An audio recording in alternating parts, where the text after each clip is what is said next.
11 p.m. for Headliners, which is 3 top comedians going through the next day's news stories, which is exactly what you need, because when the establishment has gone crazy, you need some craziness to make sense of it.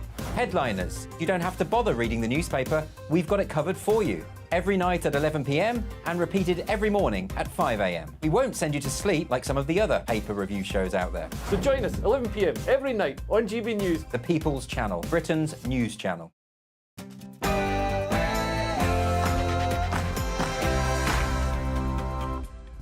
It's 9 o'clock. I'm Mark Dolan, and this is GB News Tonight. In my big opinion, today's historic King's Speech, the first in the reign of Charles III, contained about as much content as the inside of a ping-pong ball. And after this snore fest, it looks like the Tories will be bounced out of power. Sunak's only hope is pushing back on the madness of net zero and stopping the boats. But will it be enough? I'll give my verdict on today's big political showdown shortly, alongside tonight's panel. Esther McVeigh, Derek Lord and Rebecca Reed. Plus, with a slimmed-down King's Speech, is Sunak plotting a surprise May election? And is that what the country needs? I'll be asking the leader of Reform UK, Richard Tice, who's live in the studio. Breaking tonight, protesters have vandalised the Rochdale Cenotaph with Free Palestine graffiti in a latest assault against a British war memorial. So as tensions continue to rise across our communities, should the government ban marches on Armistice Day? Ex-Colonel Philip Ingram takes on Shoaib Khan in what's going to be a lively clash. And in a dramatic twist to Royal Snubgate, an almighty public row has broken out between the palace and the Sussexes, with Harry and Meghan insisting that King Charles did not invite them to his 75th birthday bash. And they're even off the guest list for Christmas. Royal insider Angela Levin cuts through the noise to deliver the truth on this bombshell story. And as always, we'll bring you a first look at tomorrow's newspaper front pages. This is GB News Tonight.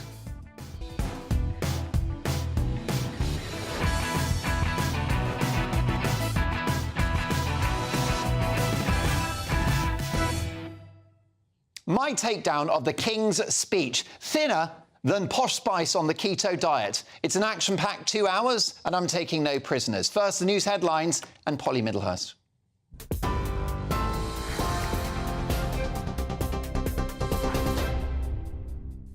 Mark, thank you and good evening to you. Well, our top story tonight is that the Labour leader has criticised the first King's Speech to Parliament in 70 years by saying the only fight left in the government is the fight for their own skin.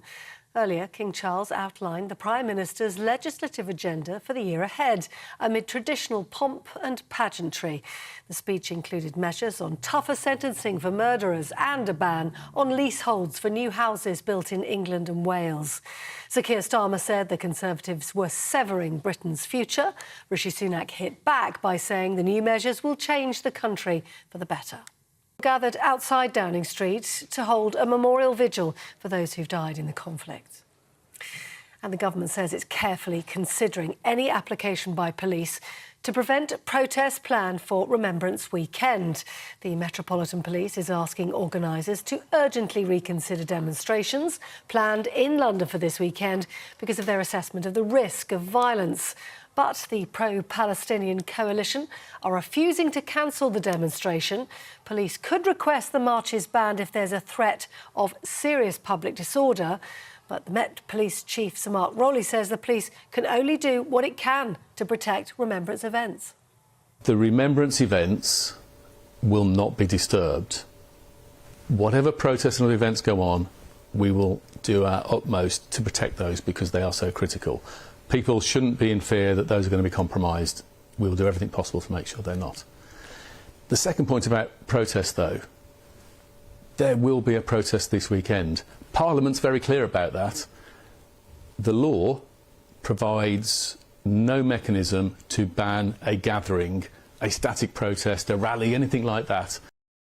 Sir Mark Rowley there. Now, let's bring you a bit more detail on that breaking news we brought to you an hour ago concerning events in Yorkshire, where police have launched a murder investigation after a 15-year-old boy died after being stabbed outside a school in Leeds. Earlier, the teenager had been rushed to hospital in a critical condition following the assault in Horsforth just after 3 o'clock this afternoon. A teenager has been arrested in connection with the incident. The head teacher of Horsforth School says the boy who was attacked was a former pupil. Police cordons remain in place in the area. Now, lastly, Prince Harry has been delivering a very special message of hope to military veterans attending an event in New York. The Duke of Sussex's video message was played at the 17th annual Stand Up for Heroes event at the Lincoln Centre yesterday. The Prince cracked a few jokes, but also spoke more seriously about what he describes as the hugely important closeness of the military community. Prince Harry is a patron, of course, of the Invictus Games, a sports tournament uniquely for injured servicemen and women. On TV, online, DAB+ radio and the TuneIn app, this is GB News, Britain's news channel.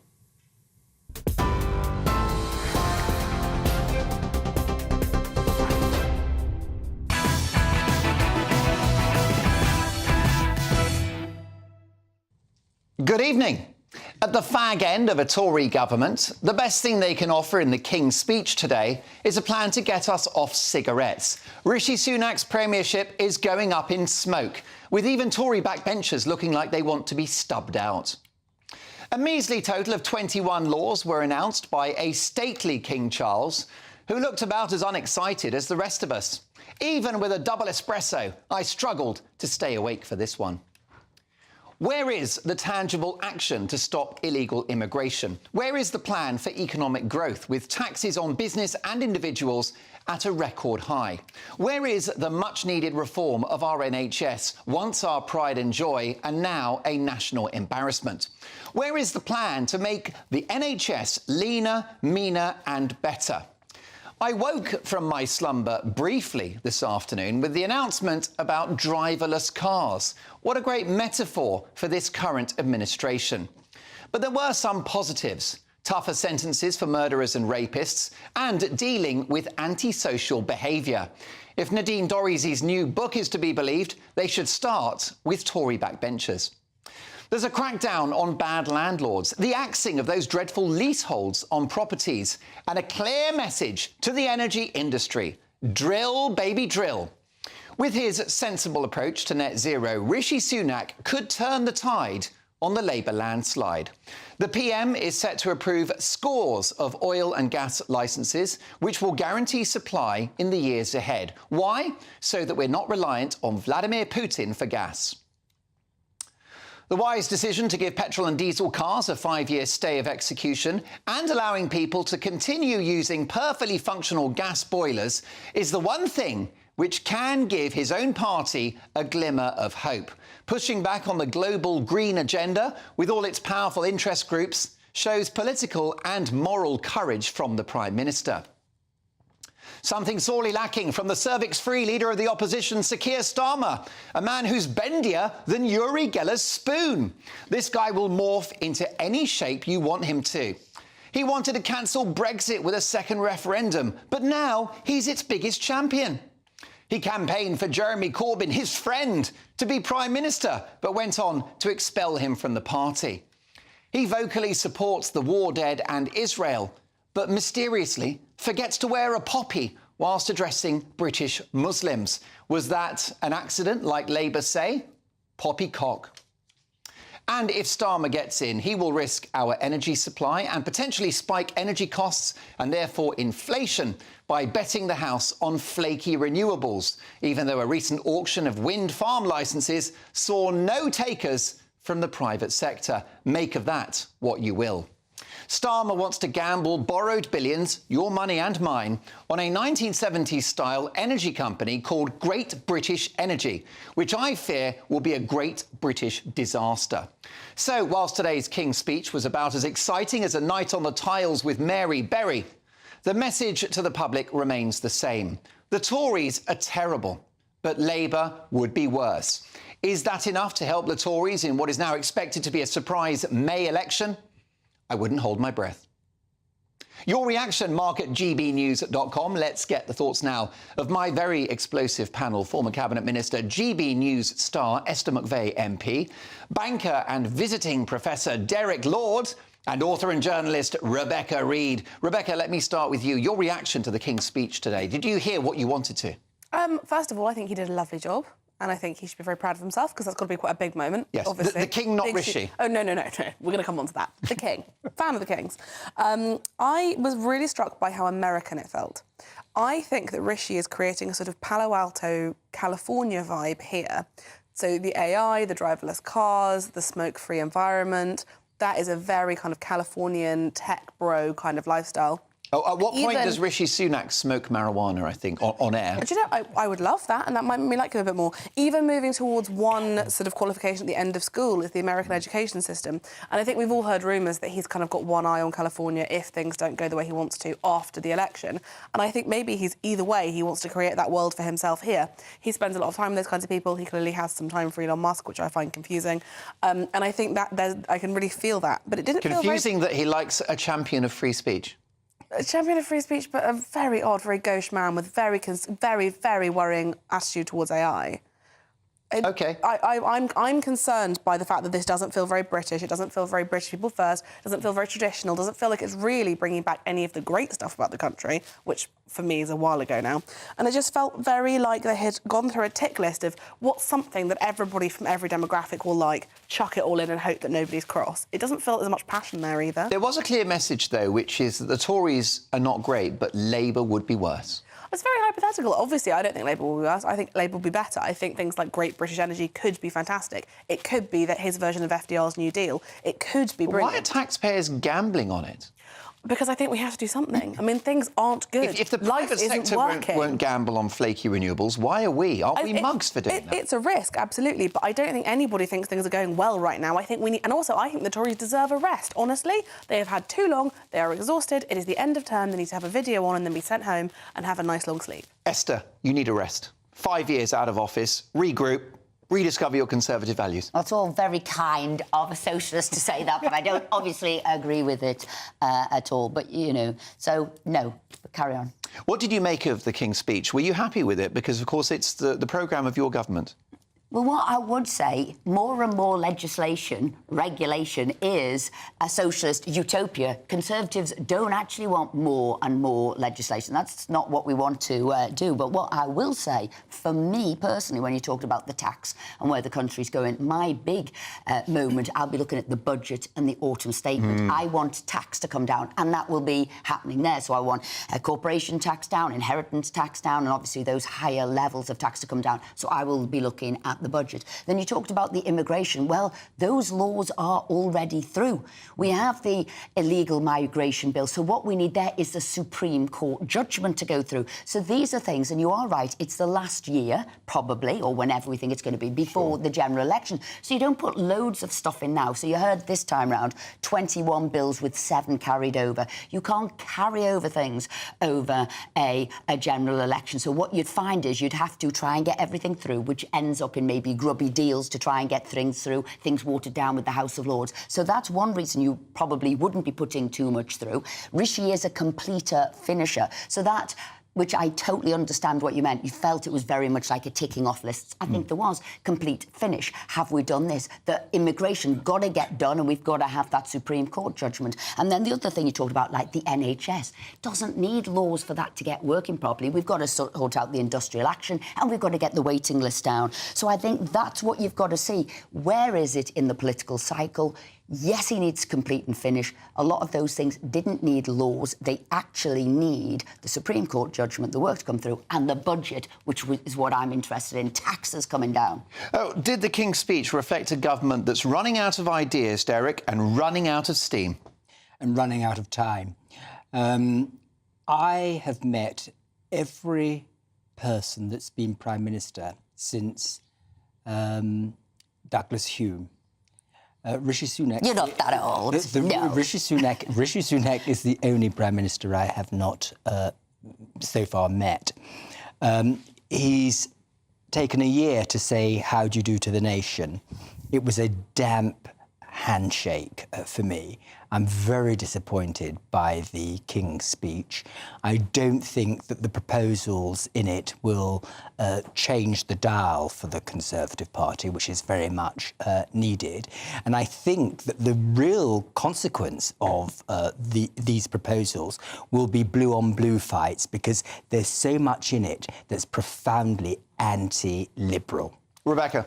I am quite a libertarian person. I like as little intervention in life as possible. Like, I would overturn the smoking ban. I would say that people, like, if you have a pub, you should be able to decide what happens in there. And to me, this did feel very intervention-y. It feels like he is quite a... It's too left-wing even for you. No. Left-wing does not mean you want to be told what to do. I hate authority. It drives me mad. But he feels like... Richie just kind of feels like quite a strict dad to me sometimes. And I kind of want to be like, please leave me alone. Can I give you a high five? Because I absolutely...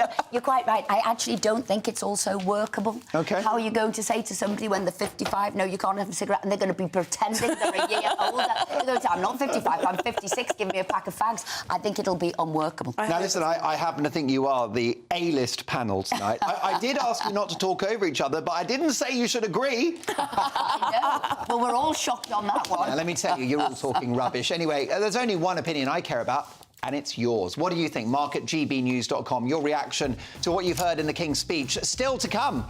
In a dramatic twist to royal snubgate, an almighty public row has broken out between the palace and the Sussexes, with Harry and Meghan insisting King Charles did not invite them to his 75th birthday bash. They're not even invited for Christmas. Royal insider Angela Levin cuts through the noise to deliver the truth on this bombshell story shortly. But next up in the clash, as pro-Palestine protesters vandalise Rochdale's cenotaph, should the government bite the bullets and ban marches on Armistice Day? Ex-Colonel Philip Ingram takes on human rights lawyer Shoaib Khan in a few moments' time. Sparks will fly. See you in 2.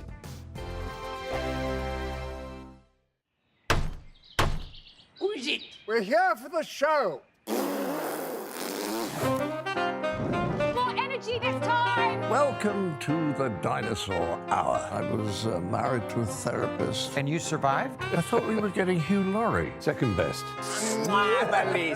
You interviewed Saddam Hussein. What's that like? I was terrified. I'm playing strip poker with these three. Oh! No, thank you. My CDs need to be put in alphabetical order. Are you going to be problematic again? The Dinosaur Hour. Sundays at 9 on GB News. What you get for breakfast is something that, if we do our jobs right, you will wake up to news that you didn't know the night before. It's a conversation. It's not just me and Eamon. We want to get to know you, and we want you to get to know us. From 6, it's Breakfast with Eamon and Isabel. Monday to Thursdays on GB News. Britain's news channel. People in Britain, they love free speech, but they also love fair play. I don't care if I'm speaking somebody from a trade union, from the Labour Party, somebody from the SNP. And I think the viewers like to see that actually we can challenge one another, but in a positive way. We think we ask the questions that people want to ask, and often we ask the questions that we wanted to ask in Parliament but never got the chance to ask. So join us every Saturday, 10 a.m. till noon on GB News, Britain's news channel. Nightmare commute. Kick it up a gear with me, Patrick Christie's, at drive time, 3 till 6 p.m, Monday to Friday on GB News Radio. You can listen online and on DAB+, on the smart speaker app, and on the GB News app. And if you've got an Alexa, all you have to say is, Alexa, play GB News. We're also on TuneIn and the Radio Player apps. From the school run to rush hour, get revved up with me, Patrick Christie's, on GB News and GB News Radio. Tired of the usual focus-tested, pre-prepared Westminster runaround? Well, so am I. So you want higher taxes? Is your department to blame for this? Are you rethinking this policy? Every Sunday at 9:30, I'll be sitting down with those in power to get the truth about the issues affecting you. Let's be honest, we've known about the cost pressures of this project for years, not months. That's the Camilla Tominey Show, a politics show with personality. On GB News, the People's Channel, Britain's news channel. Now then, Lee Anderson here.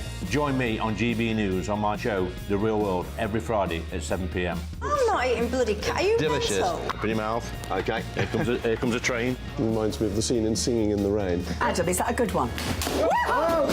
Join me at 7 on GB News, Britain's news channel.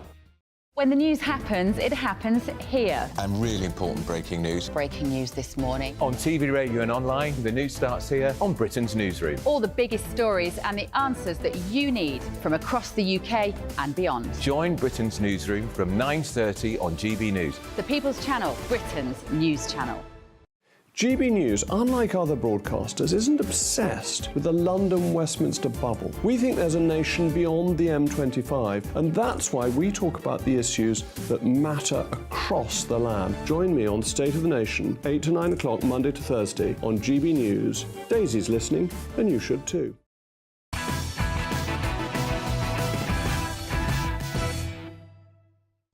Well, a big reaction to my big opinion. It was the King's speech. And I'll be honest, I thought it was thin gruel. Alistair says, good evening, Mark.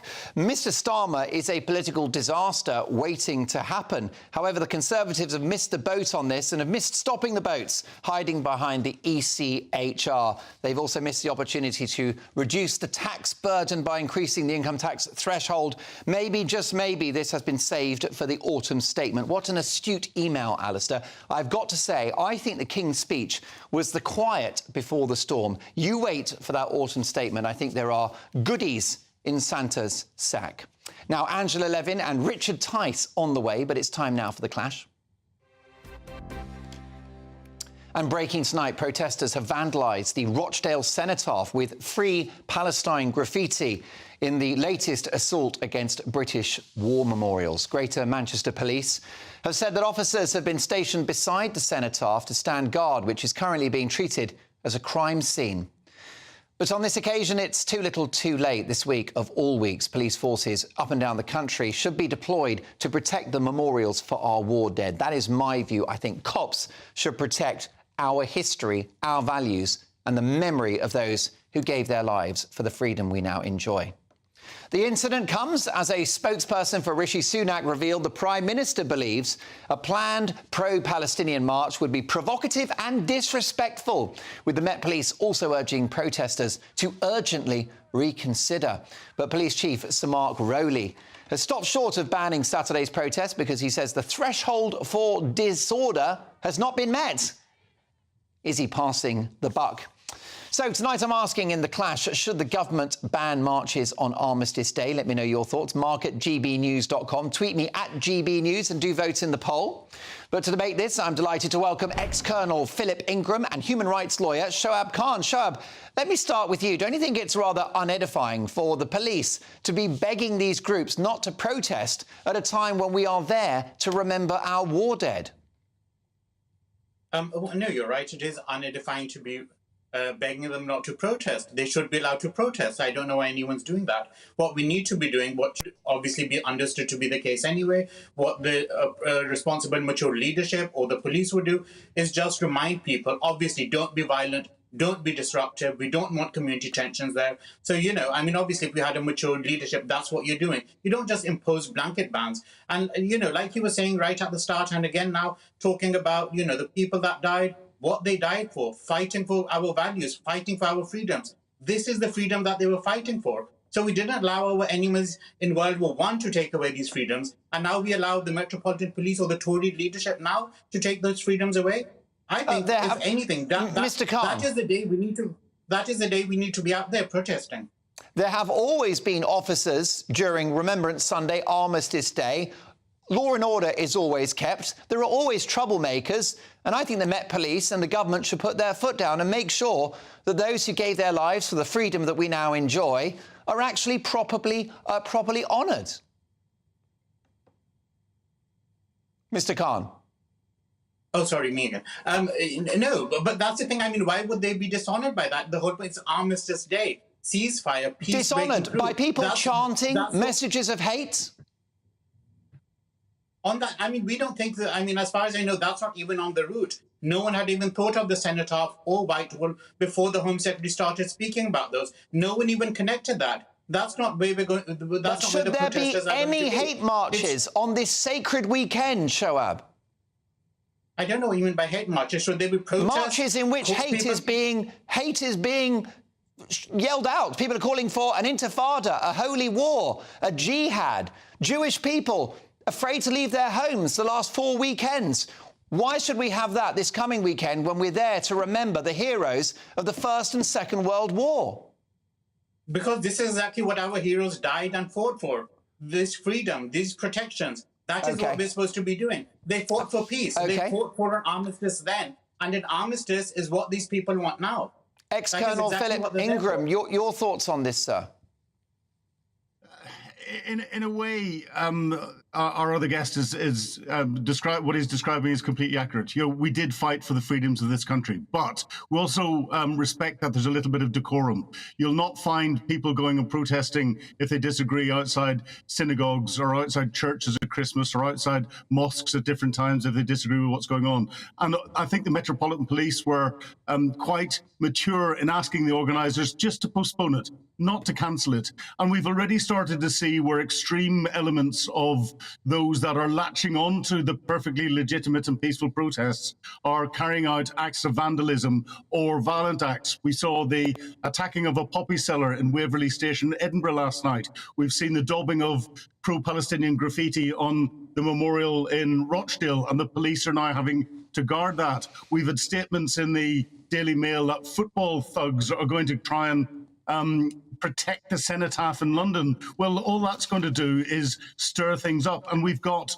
those that are coming into the pro-Palestine march coming through the same railway stations as the veterans who'll be in their medals and wearing their berets and getting ready for Armistice Day on Saturday and for Remembrance Sunday on Sunday. And that is going to be a point of real friction that's there. If the marchers, the pro-Palestine marchers, respected the fact that they've been given this freedom to march because people have sacrificed their lives, and they put that respect back again, I think they would hold a much better place in people's hearts in the country. It's just showing a little decorum.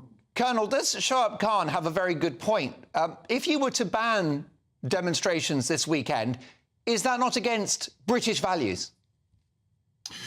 It is, until it gets to the point where you identify a potential growing threat. Because it's Armistice Weekend and because it's Remembrance Weekend and because you've got so many friction points there, we've seen extreme elements trying to hijack elements of the march with their pro-Hamas cries, with a pro-Hamas symbology, and therefore countering the Terrorism Act. This is too good an opportunity for that not to grow and for potentially terrorism to grow out of it. We have to recognise that the police are there to keep the public safe first and foremost. And if they feel that the march going ahead is going to make the public less safe, it's within their powers to ban it. And I think we're on that cusp point at the moment. Shoaib, the bottom line is, don't you think this rather sacred weekend, it's disrespectful for anyone to go on a march other than to remember the war dead? It's about the timing. They can go on Friday. They can go on Monday, but not Armistice Day, not Remembrance Sunday. It's about the timing. Plus, many march in peace, but there's no way that everyone will behave themselves. No, but that's exactly the thing. Isn't Armistice Day the day for peace? Isn't it exactly about ceasefire? Isn't it exactly about people laying down their weapons and coming together in peace? Yes, and it's not the day to call for a holy war. Of course it isn't.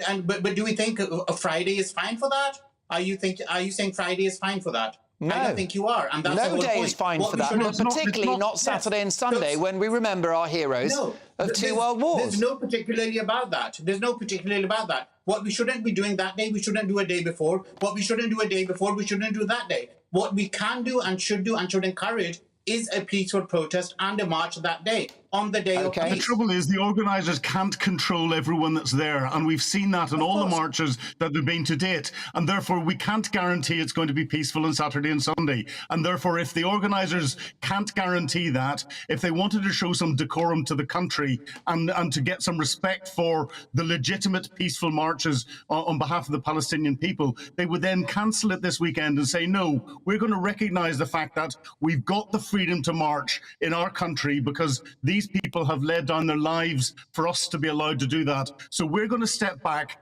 and respect them on the 2 days that they're asking for respect, and then we'll carry on our peaceful protests in the future. That will help not just the public opinion, it'll help the police at a very difficult time. Shoaib Khan, final thoughts, briefly if you can.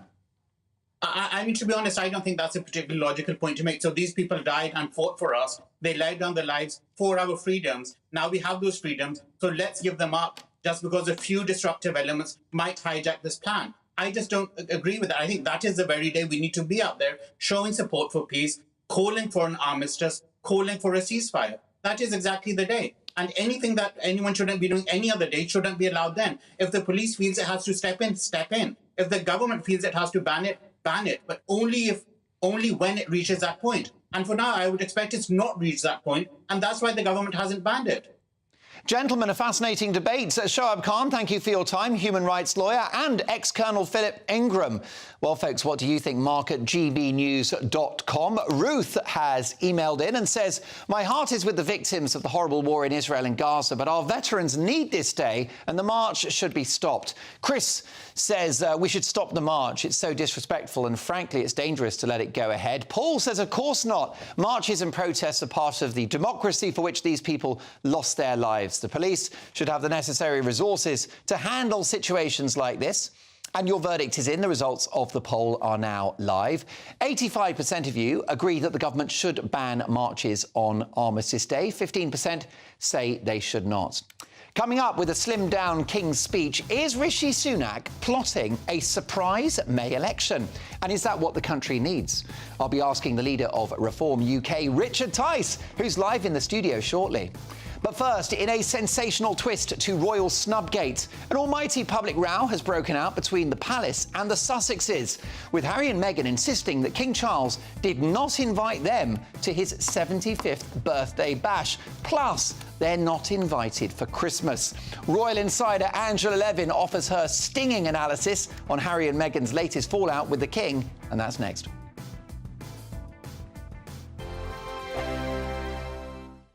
In a world of dull and predictable radio and TV shows. Oh, hi. On Mark Dolan tonight, we've got big guests. We drill into the big stories of the day. The show adds up to a brilliant listening and viewing experience. Mark Dolan Tonight is the most entertaining current affairs show ever, and that's a fact. Join me, Mark Dolan, Fridays and Saturdays from 9, Sundays from 10. Only on GB News, the People's Channel, Britain's news channel. There's only 3 people you can trust in life. Your doctor, your lawyer, and your nana. I'm not sure. So join me, Nana Aquare, at 3 p.m. every Saturday and Sunday, where we discuss the biggest topics of the weekend. Be ready for battle. Could you be quiet? What is this? It's my new teeth. It's your new teeth. I don't bite. Well, not without a good reason. Always honest, always fun. Every weekend at 3 p.m. on GB News, the People's Channel, Britain's news channel. So Jubes and Kerr, we tackle the issues of the day with real, robust debate, both sides of the fence, battling it out with me in the middle with my forthright opinions and views. And often really interesting things happen because you start with a position and then by the end of the debate you find actually, well, I might not have thought about that one. What we need in this country is 2 new political parties. You should maybe think about doing a 2024 calendar. I'm Michelle Dewberry and I'm keeping you company right through until 7 o'clock this evening. GB News, the People's Channel, Britain's watching. Join us every night on GB News at 11 p.m. for Headliners, which is 3 top comedians going through the next day's news stories, which is exactly what you need, because when the establishment has gone crazy, you need some craziness to make sense of it. Headliners. You don't have to bother reading the newspaper. We've got it covered for you. Every night at 11 p.m. and repeated every morning at 5 a.m. We won't send you to sleep like some of the other paper review shows out there. So join us 11 p.m. every night on GB News, the People's Channel, Britain's news channel. GB News, unlike other broadcasters, isn't obsessed with the London-Westminster bubble. We think there's a nation beyond the M25, and that's why we talk about the issues that matter across the land. Join me on State of the Nation, 8 to 9 o'clock, Monday to Thursday, on GB News. Daisy's listening, and you should too. Every Sunday from 11, join Michael Portillo. There will be topical discussion, looking at the week before and the week to come. So kick back and relax at 11 a.m. on Sundays on GB News with me, Michael Portillo. GB News, the People's Channel, Britain's news channel. I'm Andrew Doyle. Join me at 7 o'clock every Sunday night for Free Speech Nation, the show where I tackle the week's biggest stories in politics and current affairs with the help of my 2 comedian panellists and a variety of special guests. Free Speech Nation, Sunday nights from 7 on GB News, the People's Channel, Britain's news channel. Nightmare commute. Kick it up a gear with me, Patrick Christys, at drive time, 3 till 6 p.m, Monday to Friday on GB News Radio. You can listen online and on DAB+, on the smart speaker app and on the GB News app. And if you've got an Alexa, all you have to say is, Alexa, play GB News. We're also on TuneIn and the Radio Player apps. From the school run to rush hour, get revved up with me, Patrick Christys, on GB News and GB News Radio.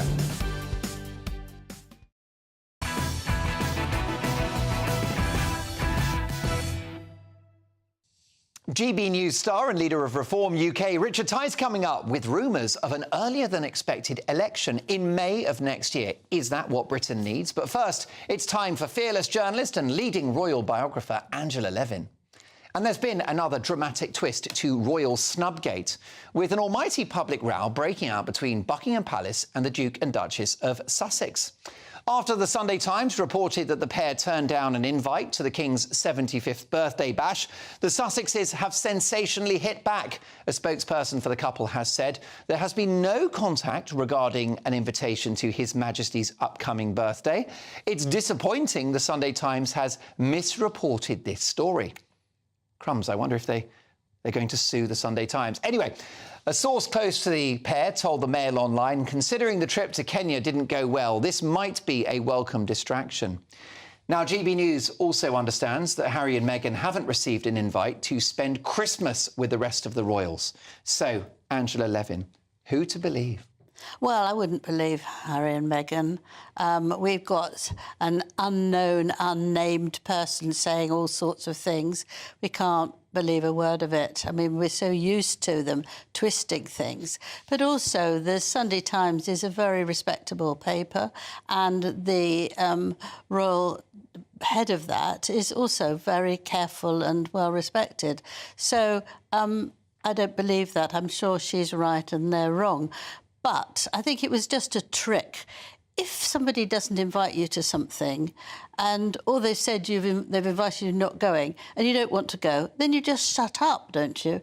You don't have to make that in a great bonfire of anger and say, you know, they're wrong, this is wrong, it's outrageous. Why just be quiet? It shows that they're actually reading the press very, very carefully. They say they're not, but they obviously are, to come back with this bonfire very quickly afterwards. It's a nonsense. And actually, I think it's quite right for King Charles not to invite them. What I suggest he's said is that, you know, if you want to come, the door is open. He's done that a great deal. But he's not going to go through all the problem. And I don't think Harry and Meghan are going to go. Meghan can't bear this country anyway, but will go unless they apologise, unless his father and William apologise to Meghan.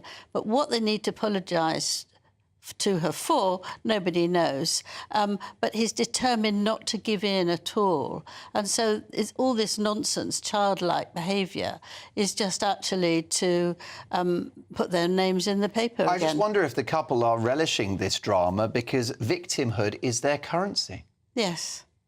They are victims. Now, the interesting part Millionaire is victims. Yes, millionaire. In That's an what they've enormous been called. Californian mansion. Yes, with royal titles. 16 bathrooms. 16 bathrooms? Yes. Which one of them's incontinent, I wonder? I don't know. I don't know. Wouldn't ask. But the interesting thing is that Meghan was told by her new agent that she's got to be happy, she's got to be jolly, no more being a victim, because people are fed up with it, they're not interested in it anymore. Including in America, they don't like that. Particularly in America. And so I think that she's passing all this on. She's not saying it, but it's coming through.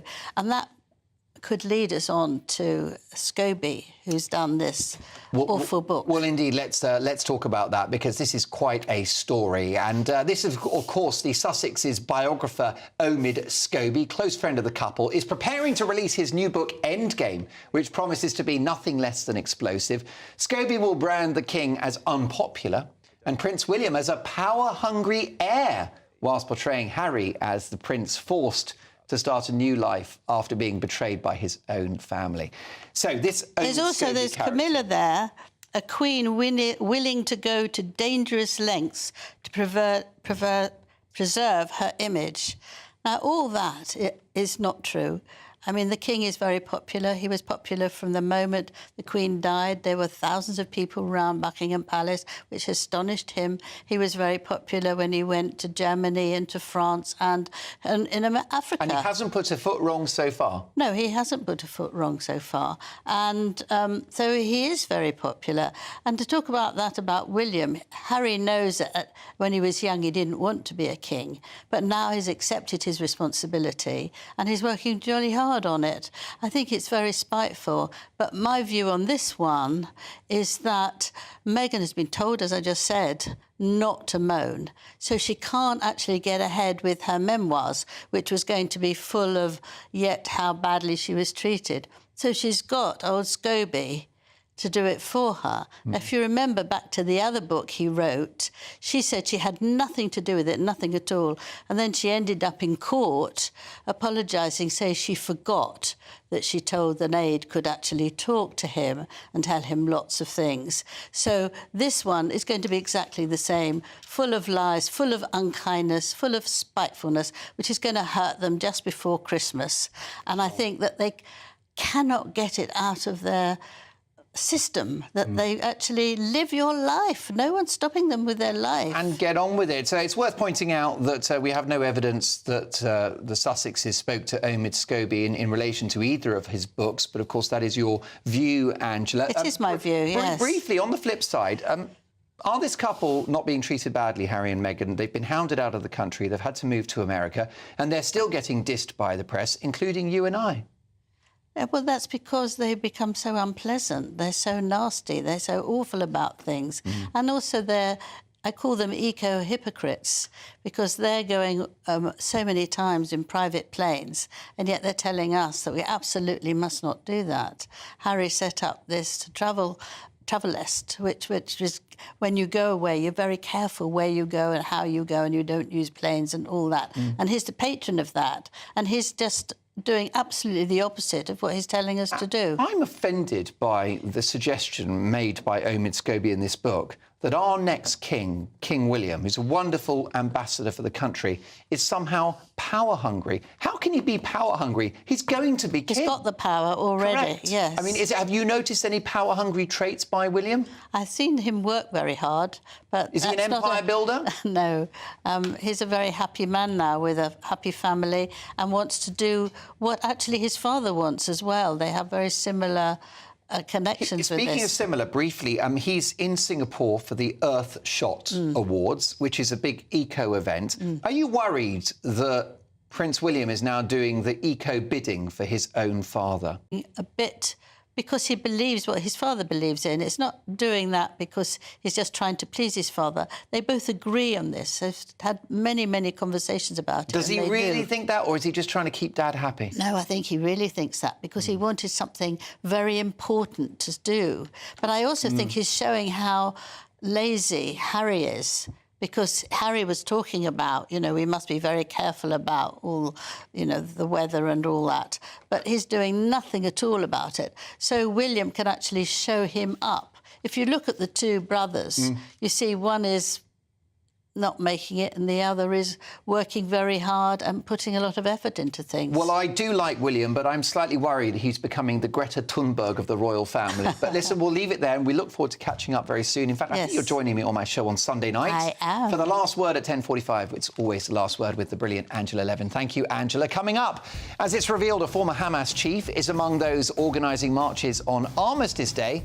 There's a surprise.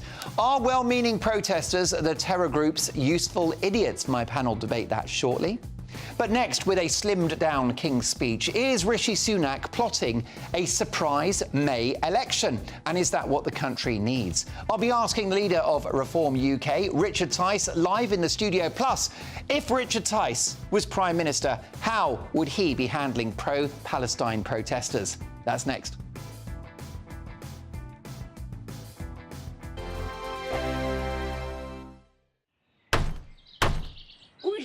We're here for the show. More energy this time! Welcome to the Dinosaur Hour. I was married to a therapist. And you survived? I thought we were getting Hugh Laurie. Second best. You interviewed Saddam Hussein. What's that like? I was terrified. I'm playing strip poker with these three. Oh! No, thank you. My CDs need to be put in alphabetical order. Are you going to be problematic again? The Dinosaur Hour. Sundays at 9 on GB News. Tired of the usual focus-tested, pre-prepared Westminster runaround? Well, so am I. So you want higher taxes? Is your department to blame for this? Are you rethinking this policy? Every Sunday at 9:30, I'll be sitting down with those in power to get the truth about the issues affecting you. Let's be honest, we've known about the cost pressures of this project for years, not months. That's the Camilla Tominey Show, a politics show with personality. On GB News, the People's Channel, Britain's news channel. Join me, Patrick Christie's, Monday to Friday, 3 till 6. We tackle the day's news agenda like you've never seen before. It's high tempo, high octane, the most controversial topics, and the best guests. You will not be able to take your eyes and ears off it. I'm not afraid to ask the questions that you really want answered. 3 till 6 p.m, Monday to Friday on GB News, the People's Channel, Britain's news channel. Now then, Lee Anderson here. Join me on GB News on my show, The Real World, every Friday at 7 p.m. I'm not eating bloody cat. Are you Delicious. mental? Open your mouth. OK, here comes a train. Reminds me of the scene in Singing in the Rain. Adam, is that a good one? Whoa! Join me at 7 on GB News, Britain's news channel. I'm Andrew Doyle. Join me at 7 o'clock every Sunday night for Free Speech Nation, the show where I tackle the week's biggest stories in politics and current affairs with the help of my 2 comedian panellists and a variety of special guests. Free Speech Nation, Sunday nights from 7 on GB News, the People's Channel, Britain's news channel. GB News, unlike other broadcasters, isn't obsessed with the London-Westminster bubble. We think there's a nation beyond the M25, and that's why we talk about the issues that matter across the land. Join me on State of the Nation, 8 to 9 o'clock, Monday to Thursday, on GB News. Daisy's listening, and you should too. In a world of dull and predictable radio and TV shows, Oh, hi. On Mark Dolan tonight, we've got big guests. We drill into the big stories of the day. The show adds up to a brilliant listening and viewing experience. Mark Dolan Tonight is the most entertaining current affairs show ever, and that's a fact. Join me, Mark Dolan, Fridays and Saturdays from 9, Sundays from 10. Only on GB News, the People's Channel, Britain's news channel.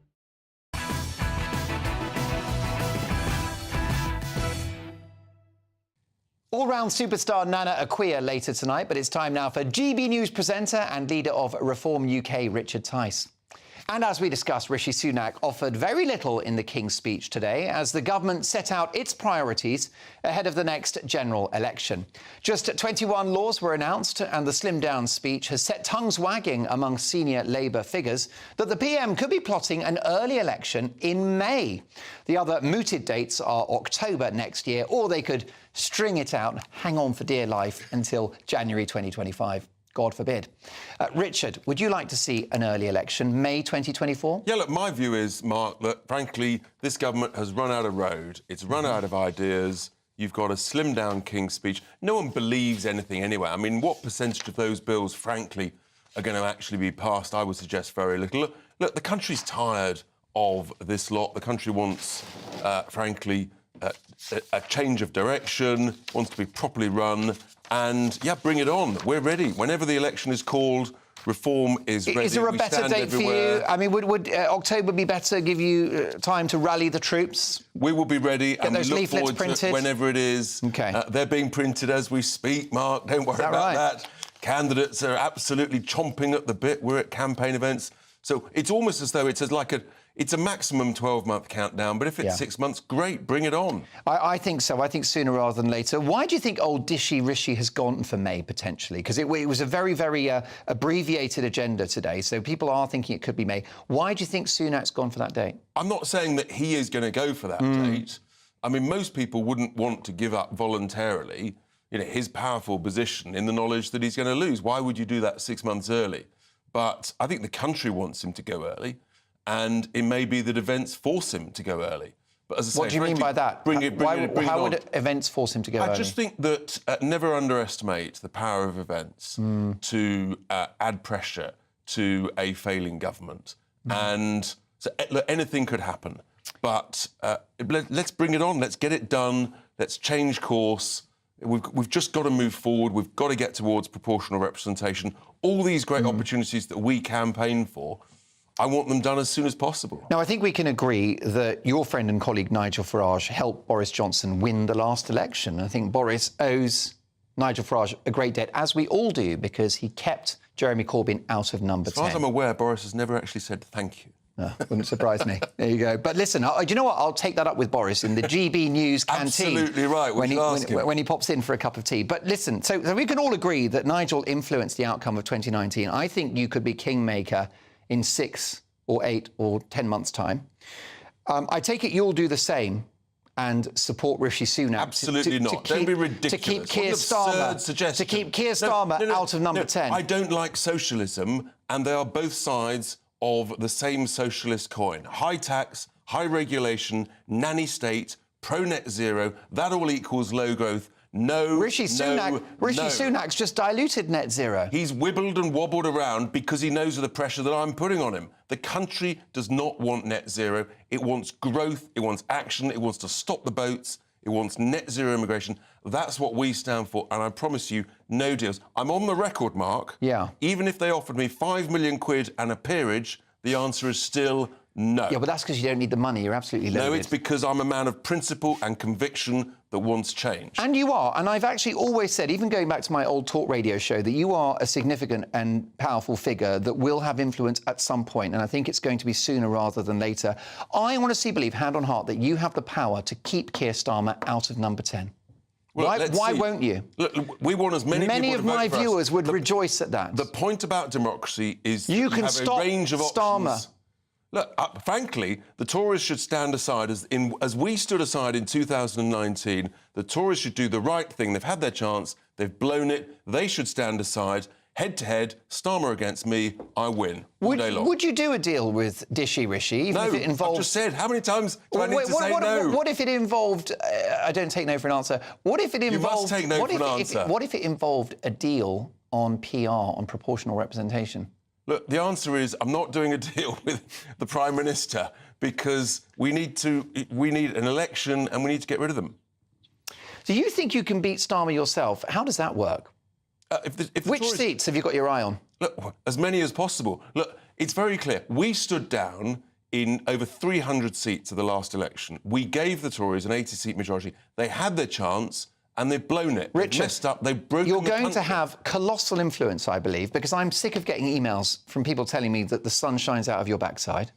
OK, and that they feel politically homeless. And I think that Reform UK is the obvious home for people who are politically homeless on both the left and the right. Well, we're going up in the polls, and that's because we've got common sense policies. But you're going to have colossal influence, but no power. I don't think you'll win any seats, but you can decide who our next Prime Minister is. That's why we need proportional and I want you to representation choose. so that every vote counts equally, Mark. The country wants PR.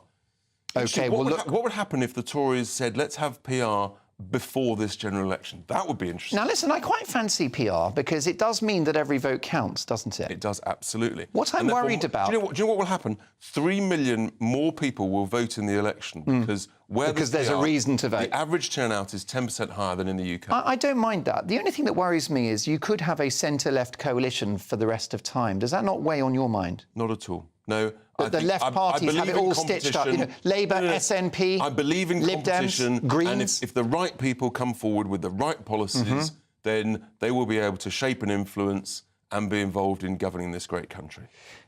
If you were Prime Minister, and never say never, how would you handle the pro-Palestinian protesters, particularly this weekend, that tension between the right to protest I'll tell you exactly. and respect for the war dead? You have the right to protest. You do not have the right to incite hatred, anti-Semitism or violence. I called this out before the first march. I said, that's what will happen. I saw it, and that's exactly what's happened. I am furious about what's happened. We've seen a complete vacuum of leadership from the Prime Minister, from the Metropolitan Police Commissioner. Yeah.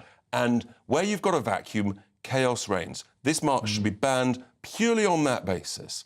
And as well as the fact that these people, they have no respect for our culture, our way of life, the importance of this weekend. The vast majority do. Would you accept the vast majority? No, I don't actually. No, if you went to the majority of those marchers, they would not condemn Hamas as a terrorist organisation who committed vile atrocities. They wouldn't do it, and that shows that actually who they are. They're Hamas supporters. They're anti-Semitic.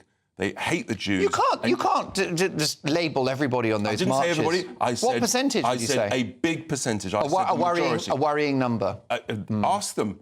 Go and ask them. I tell you what, it is awful. It's vile. It's appalling. You see some of the chants, some of the signs. It makes me utterly furious. And I share your anger. Our weak leadership has allowed that to happen in this country. I do share your anger, but I think it's worth pointing out that, many march in peace, and I think it's important to put that in context. No, I'll tell you why. Why don't they then say, let's call for the return of the hostages? Why don't they say, Hamas, I think we some want to do. None of them do. None of them do, Mark. No, not too many placards, but I'm sure that's the sentiment of some. But look, you're entitled to your view because this is GB News, the home of diverse opinion. Absolutely. Only a couple of seconds left. Is religious extremism now here to stay? Because I'm really worried what's happening every weekend. I hope not, but that's why leadership is so important. They have allowed this to bubble up and surface, and it's very bad news. The jewel in the crown of GB News, Richard Tice, thank you so much. Look forward to catching up very soon. Your reaction to what Richard had to say, Mark, at gbnews.com. There you go, folks. Lots to sink our teeth into, but we've got lots more to come as he announces a flurry of new oil and gas licences. Is Rishi Sunak right to drill, baby, drill? I'm happy, but not all of my pundits are. Head of Policy at Net Zero Watch, Harry Wilkinson, will make the case for Britain's fossil fuel future against climate campaigner and journalist Donncha McCarthy very shortly. But next, as it's revealed, a former Hamas chief is among those organising marches on Armistice Day. There's a surprise. Are well-meaning protesters the terror group's useful idiots? My panel debate that in just a couple of minutes. See you soon. Hello again, very good evening to you. It's Alex Merkel here with your latest GB News weather forecast. Whilst tonight we'll get off to a bit of a chilly start, wind and rain is going to push its way in later, lifting our temperatures. It's in association with a frontal system that's pushing its way in from the Atlantic. This will sweep its way eastwards as we go into Wednesday. But ahead of that, we have clear skies across many places, and under these clear skies, temperatures taking a bit of a dip during the start of the night, and some mist and fog is possible before the wind and rain pushes its way in as we go through the night. That wind and rain is going to lift our temperatures, so by the time many of us wake up on Wednesday morning, it shouldn't be too chilly. As we go through Wednesday itself, then a wet and windy start across many places. The rain could be pretty heavy, particularly across parts of Scotland, northwest England, but it pushes through fairly quickly, except in the east-southeast. Here the rain is going to linger well into the afternoon. Behind it, something dry and brighter, but also heavy showers likely across western parts of Scotland and Northern Ireland. In the north, temperatures staying in single figures for some, milder further south, highs of around 13 or 14 Celsius. Plenty of showers to come as we go through Thursday, particularly in western places where you're exposed to the blustery winds. Also some heavy showers in the south and southeast possible. More eastern, northeastern parts likely to stay dry with some decent bright sunny weather here. Further showers to come as we go through Friday, but they are going to gradually ease, with Saturday at the moment looking largely dry. Bye-bye.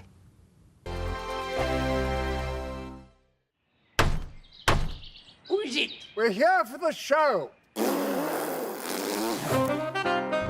More energy this time! Welcome to the dinosaur hour. I was married to a therapist. And you survived? I thought we were getting Hugh Laurie. Second best. You interviewed Saddam Hussein. What's that like? I was terrified. I'm playing strip poker with these three. Oh! No, thank you. My CDs need to be put in alphabetical order. Are you going to be problematic again? The Dinosaur Hour. Sunday, the 29th of October at 9 on GB News. What you get for breakfast is something that, if we do our jobs right, you will wake up to news that you didn't know the night before. It's a conversation. It's not just me and Eamon. We want to get to know you, and we want you to get to know us. From 6, it's Breakfast with Eamon and Isabel. Monday to Thursdays on GB News, Britain's news channel.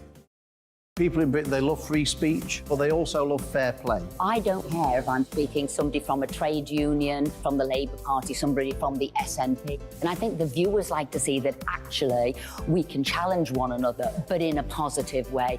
We think we ask the questions that people want to ask, and often we ask the questions that we wanted to ask in Parliament but never got the chance to ask. So join us every Saturday, 10 a.m. till noon on GB News, Britain's news channel. Nightmare commute? Kick it up a gear with me, Patrick Christie's, at Drive Time, 3 till 6 p.m, Monday to Friday on GB News Radio. You can listen online and on DAB+, on the smart speaker app and on the GB News app.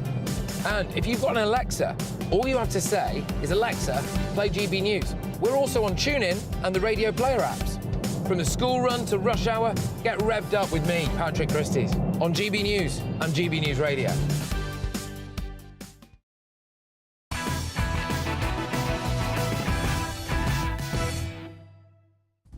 It's 10 o'clock, I'm Mark Dolan, and this is GB News Tonight. Bombshell revelations officially link Saturday's pro-Palestine march on Armistice Day to Hamas. A damning expose links half of the 6 groups organising a rally, controversially, of course, involved with that terror group, including a man accused of masterminding Hamas terror attacks. He now lives in a North London council house. Of course he does. So are well-meaning protesters planning to take to the streets of London this Saturday simply Hamas's useful idiots? That's the big debate next with tonight's top panel this evening. Esther McVeigh, Derek Lord and Rebecca Reid. Also tonight, as Suella Braverman is accused of goading Rishi Sunak into sacking her so that she can launch her bid to become Tory leader, would the straight-talking Home Secretary make a better PM? My panel return with their take on the simmering Tory civil war later. Meanwhile, in Springfield. Whoa, that's quite a grip. See, Marge? Strangling the boy has paid off. Just kidding, I don't do that anymore. Times have changed. Producers of the iconic comedy cartoon The Simpsons have announced that Homer, the father, will no longer choke his son Bart because times have changed. So, is the woke mind virus determined to strangle all the fun out of life? GB News superstar Nana Akua is uncancelled. She's with us shortly to discuss that. And as he announces a flurry of new oil and gas licences, is Rishi Sunak right to drill baby drill? Head of policy at Net Zero Watch, Harry Wilkinson, will make the case for Britain's fossil fuel future against climate campaigner and journalist Donoghue McCarthy. Let me tell you, sparks will fly. Also, I'll be nominating my new Greatest Britain and Union jackass before the night is out and tomorrow's front pages. But first, the news headlines and Polly Middlehurst.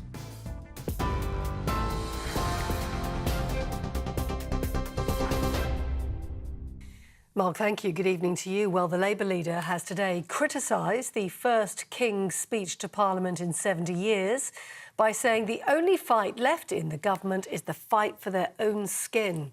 Earlier, King Charles outlined the Prime Minister's legislative agenda for the year amid traditional pomp and pageantry. The speech included measures on tougher sentencing for murderers and a ban on leaseholds for new houses in England and Wales.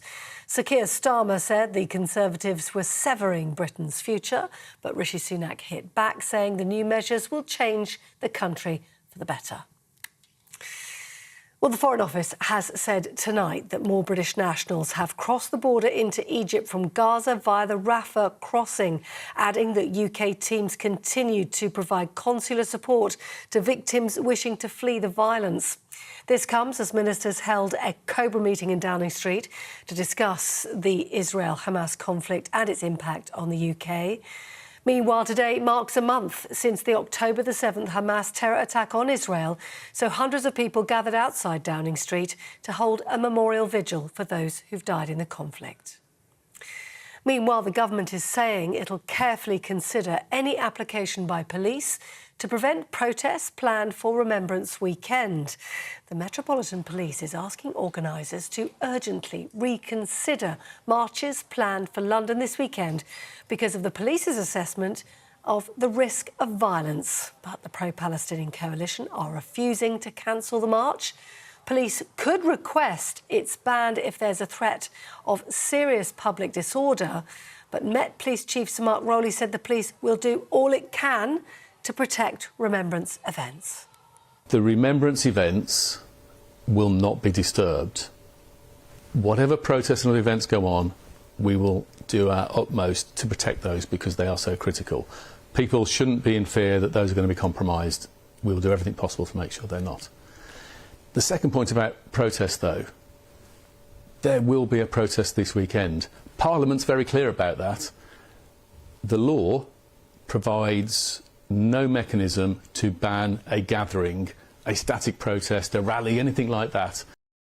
Sir Mark Rowley speaking there. Now, Prince Harry has delivered a special message of hope to military veterans in the United States attending an event in New York. The Duke of Sussex's video message was played at the 17th annual Stand Up for Heroes event at the Lincoln Centre yesterday. The Prince cracked a few jokes, but also spoke more seriously about what he described as the hugely important closeness of the military community. Prince Harry's a patron of the Invictus Games, a sports tournament uniquely for injured servicemen and women. This is GB News across the UK on TV, in your car, on digital radio and on your smart speaker by saying play GB News. This is Britain's news channel.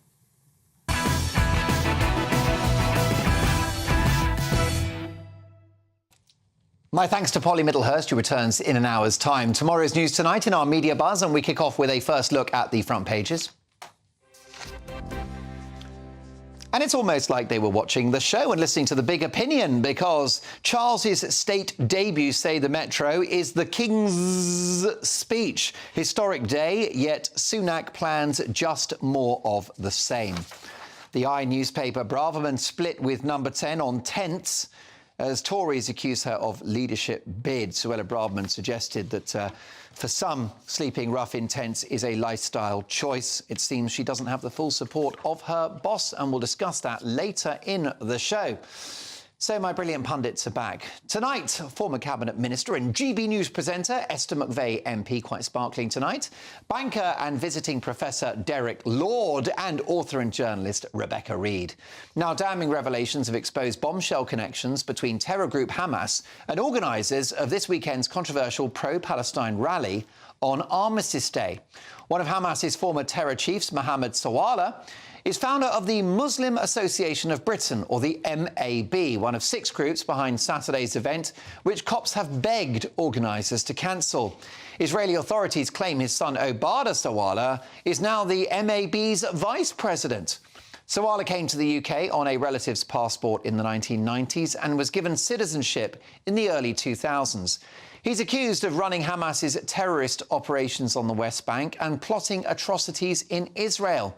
Charming. Well, Sawala now lives in a North London council house, which he recently bought at a knockdown price under the UK's Right to Buy scheme. It comes as the Daily Telegraph report that half of the groups organising Saturday's march have links to Hamas. So, Esther, what do you think about this? As in, what? Which well, yeah, I mean, first of all, you pointed out quite a few points there. So yeah, correct. I mean, the bottom line is, I just think it reduces the authority of these marches even further if we know that there are figures helping organise them who are connected to terror. Yeah, I mean, I thought, and I've been working this through, who would want to go on this march? Why would you want to go on this march? What reaction are you trying to do? What triggering are you trying to do? You're talking about some of them might be well-meaning, but I'm thinking, are you well-meaning? It means so much to the British people. Why would you do something that could inflame a situation? So when you say there could be some people there who are well-meaning, well, I'm wondering who. There's quite a big presumption Well, there. are they the people who are worried about children, women, men dying in Gaza? And then I looked, and if you were well-meaning and if you were worried about that, you'd say, well, hang on a sec, today isn't the day, is what I'm thinking. You'd say, today, I want to make that. It's a fair point to raise. I want to make an issue on it. But you know what? Today isn't the day. And then I looked, as you rightly pointed out, who are the people organising these protests? Well, like you say, 50% of the organisers are linked to serious groups that have got considerable links to Hamas. So they're not well-meaning either. They are extreme people taking to the streets. So I'm looking at what is the makeup of those people, and it does not bode well. Well, yes. I mean, Derek, you've got the chanting, haven't you? You know, calling for a jihad, calling for an intifada, which basically means suicide bombs in restaurants and on buses. You've got calls for a holy war, anti-Semitic chanting, and now proven links to Hamas. These marches have got to stop. Well, yes and no. Look, 29% of those people polled in this country don't know whether or not Hamas is a terrorist organisation. But probably because they watch the BBC. And if you're between the ages of 18 and 24, the figure goes up to 49%. So there is a significant problem. Secondly, I think I must say very strongly that the United Kingdom isn't a satellite of Israel. We are a democratic country with our own laws, and people are entitled to march whether we like it or whether we don't. That's why people actually went to war, because they didn't want to live under a totalitarian regime. And that is actually worth defending, particularly on Armistice Day. I don't like Hamas.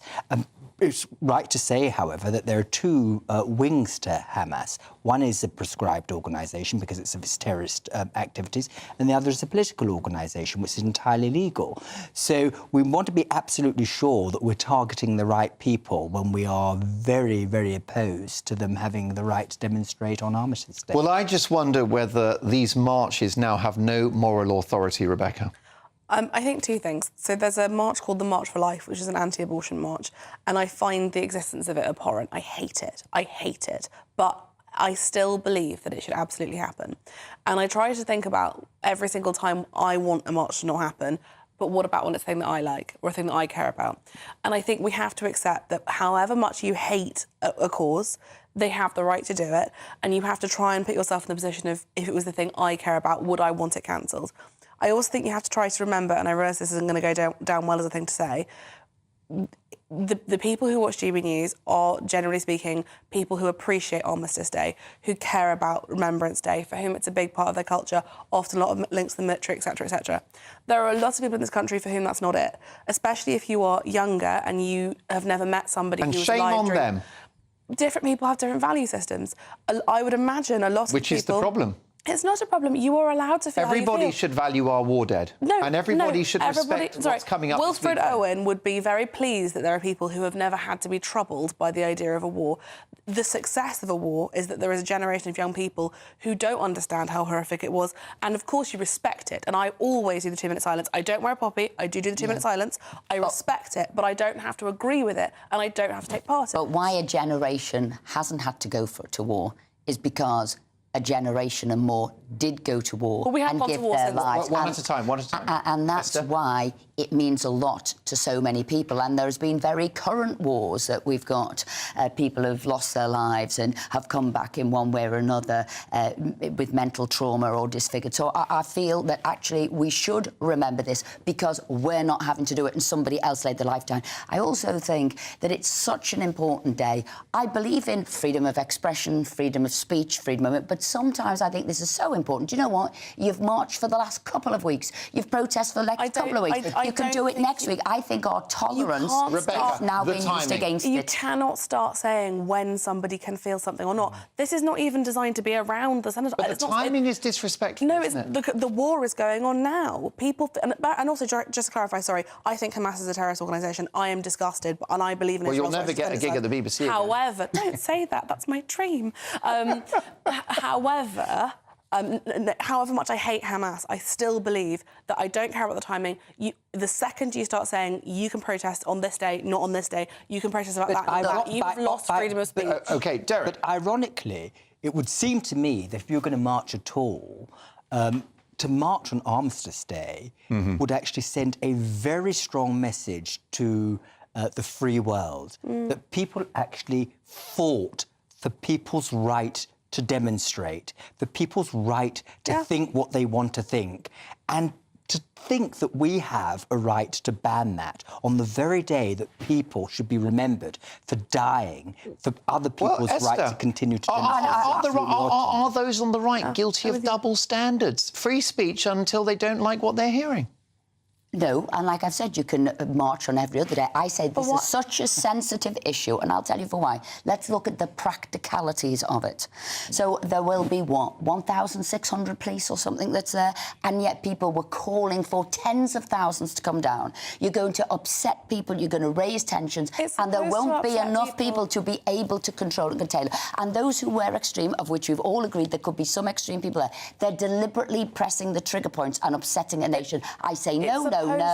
Now is not the time. It's supposed to upset people. That's why you have protests. This is very similar to when the Sarah Everard visual happened, and they were all like, "No, you can't have it. It's going to get nasty. It's going to get upsetting." Oh no, that was completely badly handled. I agree with you. That was badly handled. Full stop. But why can't we live in a society where people get upset?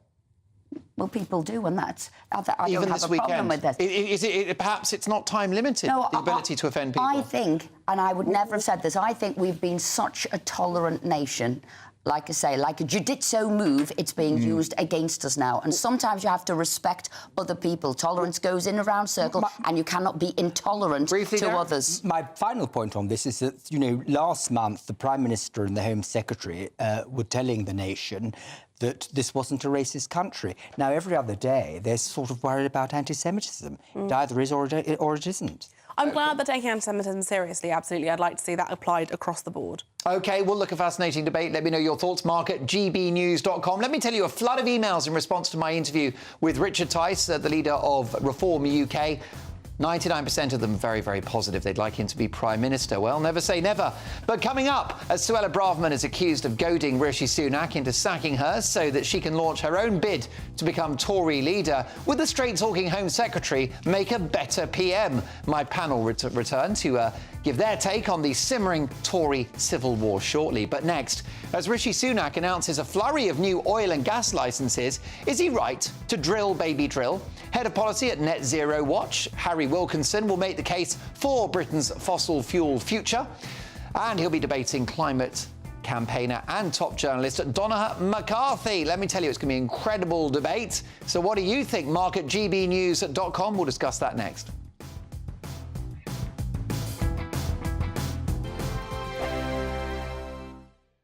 In a world of dull and predictable radio and TV shows.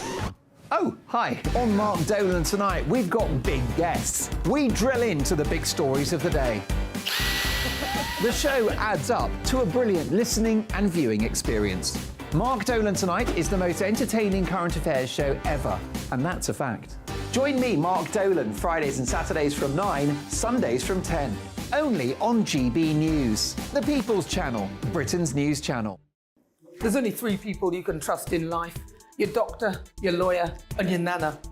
I'm not sure. So join me, Nana Aquare, at 3 p.m. every Saturday and Sunday, where we discuss the biggest topics of the weekend. Be ready for battle. Could you be quiet? What is this? It's my new teeth. It's your new teeth. I don't bite. Well, not without a good reason. Always honest, always fun. Every weekend at 3 p.m. on GB News, the People's Channel, Britain's news channel.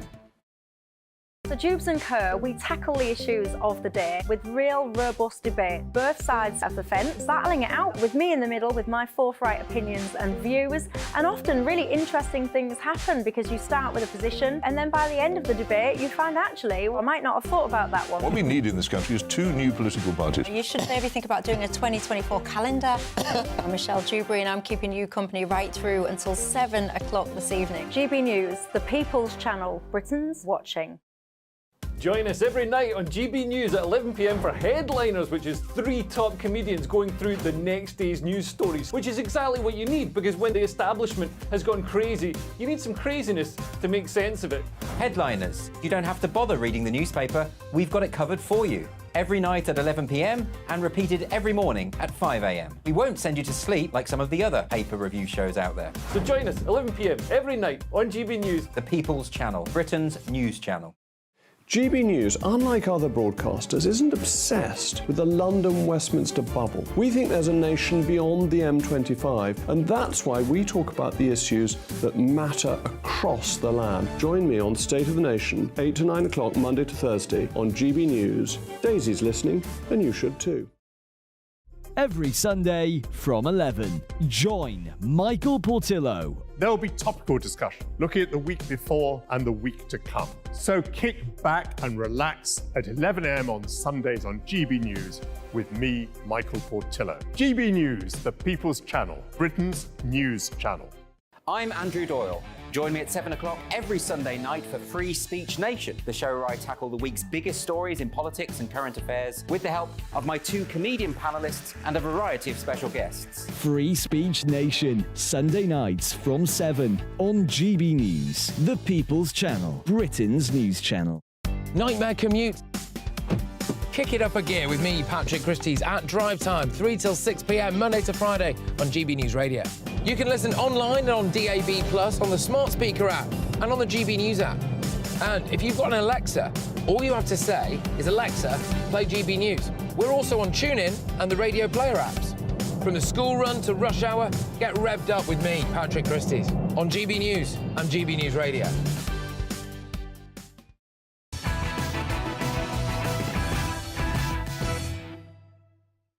Should the authorities stop the pro-Palestine marches this weekend? Well, feelings are running high, getting so many emails. This from Dave. Dear Mark, good evening. Why do some people not understand that we should have the right to pay our respects to our war dead without being disturbed by the Palestinian marchers? Keep those emails coming. They're very, very busy tonight. But Rishi Sunak has set out his priorities for the year. And in today's King's speech, of course, read by King Charles III, one of them couldn't be clearer. Drill, baby, drill. The PM announced a flurry of new oil and gas licences. Whilst Keir Starmer says he would end North Sea exploration. As it stands, he's yet to U-turn on this particular pledge, but never say never. So there is now clear blue water between the Tories and Labour. But which party has the right approach? To debate this, I'm delighted to welcome the head of policy at Net Zero Watch, Harry Wilkinson, and the director of Climate Media Coalition, Donncha McCarthy. I'll start with you, Harry. Is Rishi Sunak right to drill, baby, drill? Absolutely. I mean, no one is questioning the fact that we will still need huge amounts of oil and gas in the future, regardless of which trajectory you look at. So this is a question of, do we want that oil and gas to come from the UK, from our own waters, supporting British jobs? Let's remember, hundreds of thousands of people rely on this industry for their livelihoods.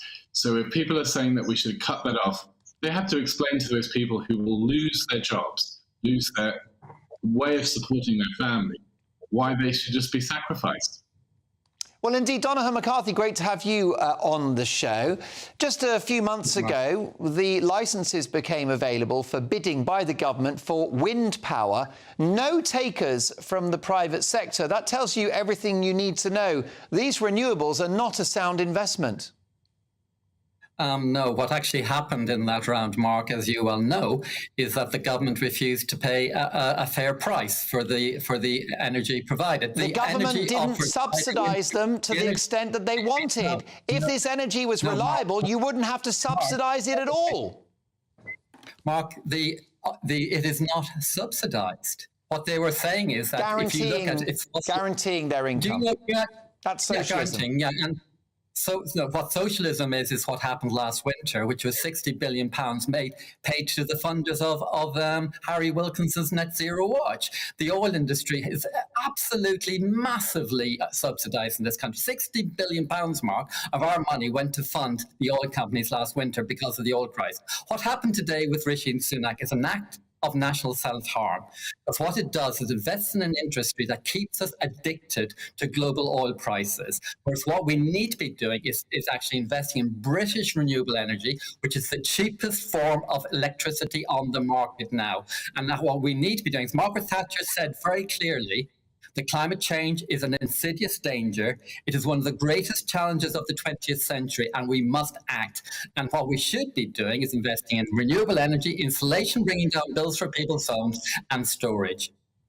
Harry Wilkinson, if the private sector won't invest, it's a crap investment. Well, what Margaret Thatcher actually said when she realised how it had gone into pumping up this alarmism, using fear as a weapon to bring about state control. She realised that this movement had gone too far. People like Donncha seem to think that The reason why people use oil is just a conspiracy by the oil companies to pump oil into the market. No, this is led by the demand side of the equation. This is because people need to heat their homes. This is because people need to drive to work. They want to keep the lights on. They're not just burning oil for the sake of it. And we're going to reduce our demand for fossil fuels by having electric vehicles that people actually want to buy, rather than the government saying, we're going to force you to buy them. That actually having heat pumps that people wanted to use, rather than having the government banning gas boilers.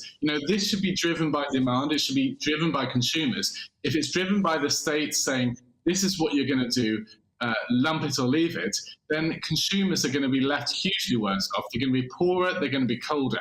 If we restrict fossil fuel... Sorry, Harry. Wait, let Harry finish your point. Harry, if we restrict fossil fuel supply of energy, what happens? Prices will be higher than they would otherwise. OK, and then inflation goes up. We don't want that, Donohoe. We've just got inflation down. No, absolutely. We don't want inflation. We want cheaper energy. And what actually the government itself admits that no matter how much you drill in the North Sea... How do you get cheaper energy with less energy? You get cheaper energy. We've got a choice, Mark. We're going to invest billions in new energy, whether it's oil or renewables. On the market at the moment, which is the cheaper? It's renewables. So why should we invest billions in a more expensive energy that the British public doesn't want us to invest in? Yesterday, opinion polling by YouGov said very clearly the British public believes the government is acting too slowly on climate change. They understand, and by a margin of 10-1, that they know that drilling in North Sea oil will not bring down prices, and they actually want us to invest in renewables. And actually, when Harry talks about the oil industry. Well, let me tell you very clearly, the oil industry scientists in the 1980s told their bosses very clearly that if they continued promoting fossil fuels, it would cause major economic consequences by the 2030s and global catastrophe by the 2060s. Their predictions by the oil industry scientists are coming true right now. And what they did instead was invest in groups like Harry to mislead the public, to take us down the wrong route and to damage the British economy. Let me be very clear, Mark. You care about inflation. You rightly care about inflation. You're maybe too young, but I'm not, to remember the oil crisis of the 1970s. If the Middle East crisis explodes, as it could do in the next couple of weeks, and the oil companies in the Gulf put in oil embargo, we're looking at a price of $150 per barrel, which would be absolutely catastrophic. And so what we need to be doing is to protect Britain's economy and move to renewables that removes us from that danger of being exposed to the global oil market funded by Harry. All right, Harry, do you want to respond to that? Absolutely. We have never taken a penny from energy companies. It's a complete lie that Donica insists on saying every time that he debates them. Donica, do you take it back? Do you take back that slur, that libel on your colleague? Harry, no. What I've meant to say is Harry's he's spreading this lie every time. But this is about consumers. Harry, let me deal with this situation. Donohoe, do you retract that untruth, that unparliamentary language that you've been using in the direction of Harry Wilkinson? I will draw the day Harry Wilkinson declares who these donors are. He will refuse it for the last 20 years. They have been funded by international global fossil fuel industry interests. And if they declare their interest, I will withdraw it. OK, well, look, Harry, I'll let you and Donohoe debate this on a future occasion. But what is your response to the argument of Donohoe that actually if we go for green renewables, we will have energy security, so we're not reliant on Russia or Saudi Arabia? Well, this is about actually who is we in this situation. Donica wants to use the state to force his preferred technology on the public.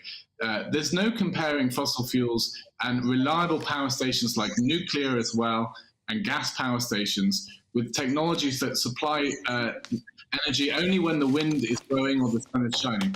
A multi-industrialized economy like the UK needs energy whenever it's required. And so if we go with this approach, then we're going to have huge amounts of backup. That's going to have to be fossil power. So it's not even as green a technology as he makes out either. This is a technology that's already cost consumers a lot. When you look at European countries, the more they've adopted renewables, the higher their electricity prices have tended to be. So this myth that renewables are cheap is a complete lie. They require huge amounts of backup. They require huge amounts of grid infrastructure. So we see costs rising and rising in countries that ignore the problem of reliability. We need reliable, affordable energy supplies. A fascinating debate. Now, Donnelly, the clock's against us, but I want to give you the last word. Can I just point out that one of the reasons why the government are going to grant oil and gas licences is in order to encourage these companies to invest in green renewables. And if they don't have the profit from oil and gas in the sea, then they're not incentivised to help us go green. That's the point. We're in partnership with these oil giants, and you're just going to punish them, basically. Plus, what about the example of Germany, who've invested billions in green renewables, and yet, when Vladimir Putin invaded Ukraine, they were reliant on his oil and gas? Brief answer, if you can. The idea that the oil industry, what the government wants us to invest in renewable energy, then it should reduce the taxes it's put on renewable energy, and it has given a massive tax cut to the oil companies to invest in oil.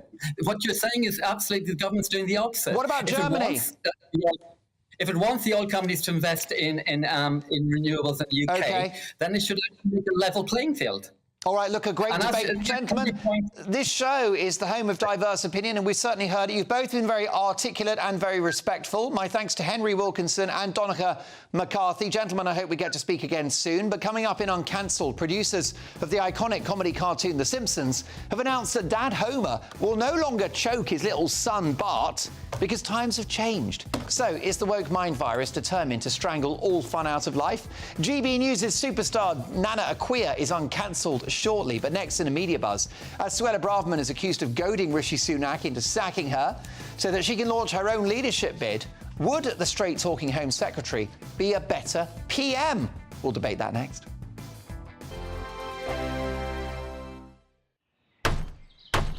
Who is it? We're here for the show.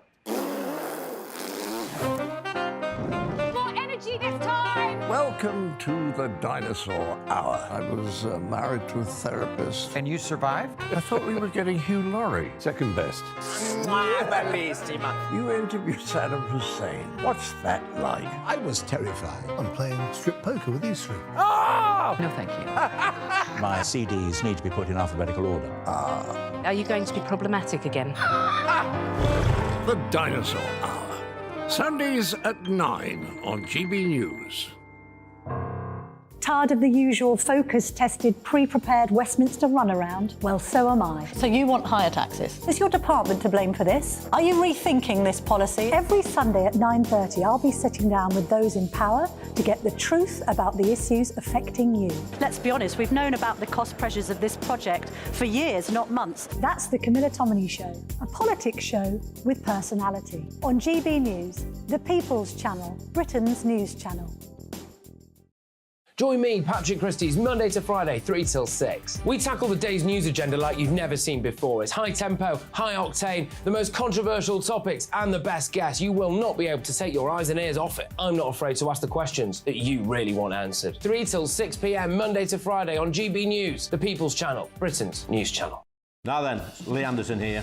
Join me on GB News on my show, The Real World, every Friday at 7 p.m. I'm not eating bloody cat. Are you Delicious. mental? Open your mouth. OK, here comes a train. Reminds me of the scene in Singing in the Rain. Adam, is that a good one? Whoa! Join me at 7 on GB News, Britain's news channel. I'm Andrew Doyle. Join me at 7 o'clock every Sunday night for Free Speech Nation, the show where I tackle the week's biggest stories in politics and current affairs with the help of my 2 comedian panellists and a variety of special guests. Free Speech Nation, Sunday nights from 7 on GB News, the People's Channel, Britain's news channel. GB News, unlike other broadcasters, isn't obsessed with the London-Westminster bubble. We think there's a nation beyond the M25, and that's why we talk about the issues that matter across the land. Join me on State of the Nation, 8 to 9 o'clock, Monday to Thursday, on GB News. Daisy's listening, and you should too. In a world of dull and predictable radio and TV shows, Oh, hi. On Mark Dolan tonight, we've got big guests. We drill into the big stories of the day. The show adds up to a brilliant listening and viewing experience. Mark Dolan Tonight is the most entertaining current affairs show ever, and that's a fact. Join me, Mark Dolan, Fridays and Saturdays from 9, Sundays from 10. Only on GB News, the People's Channel, Britain's news channel.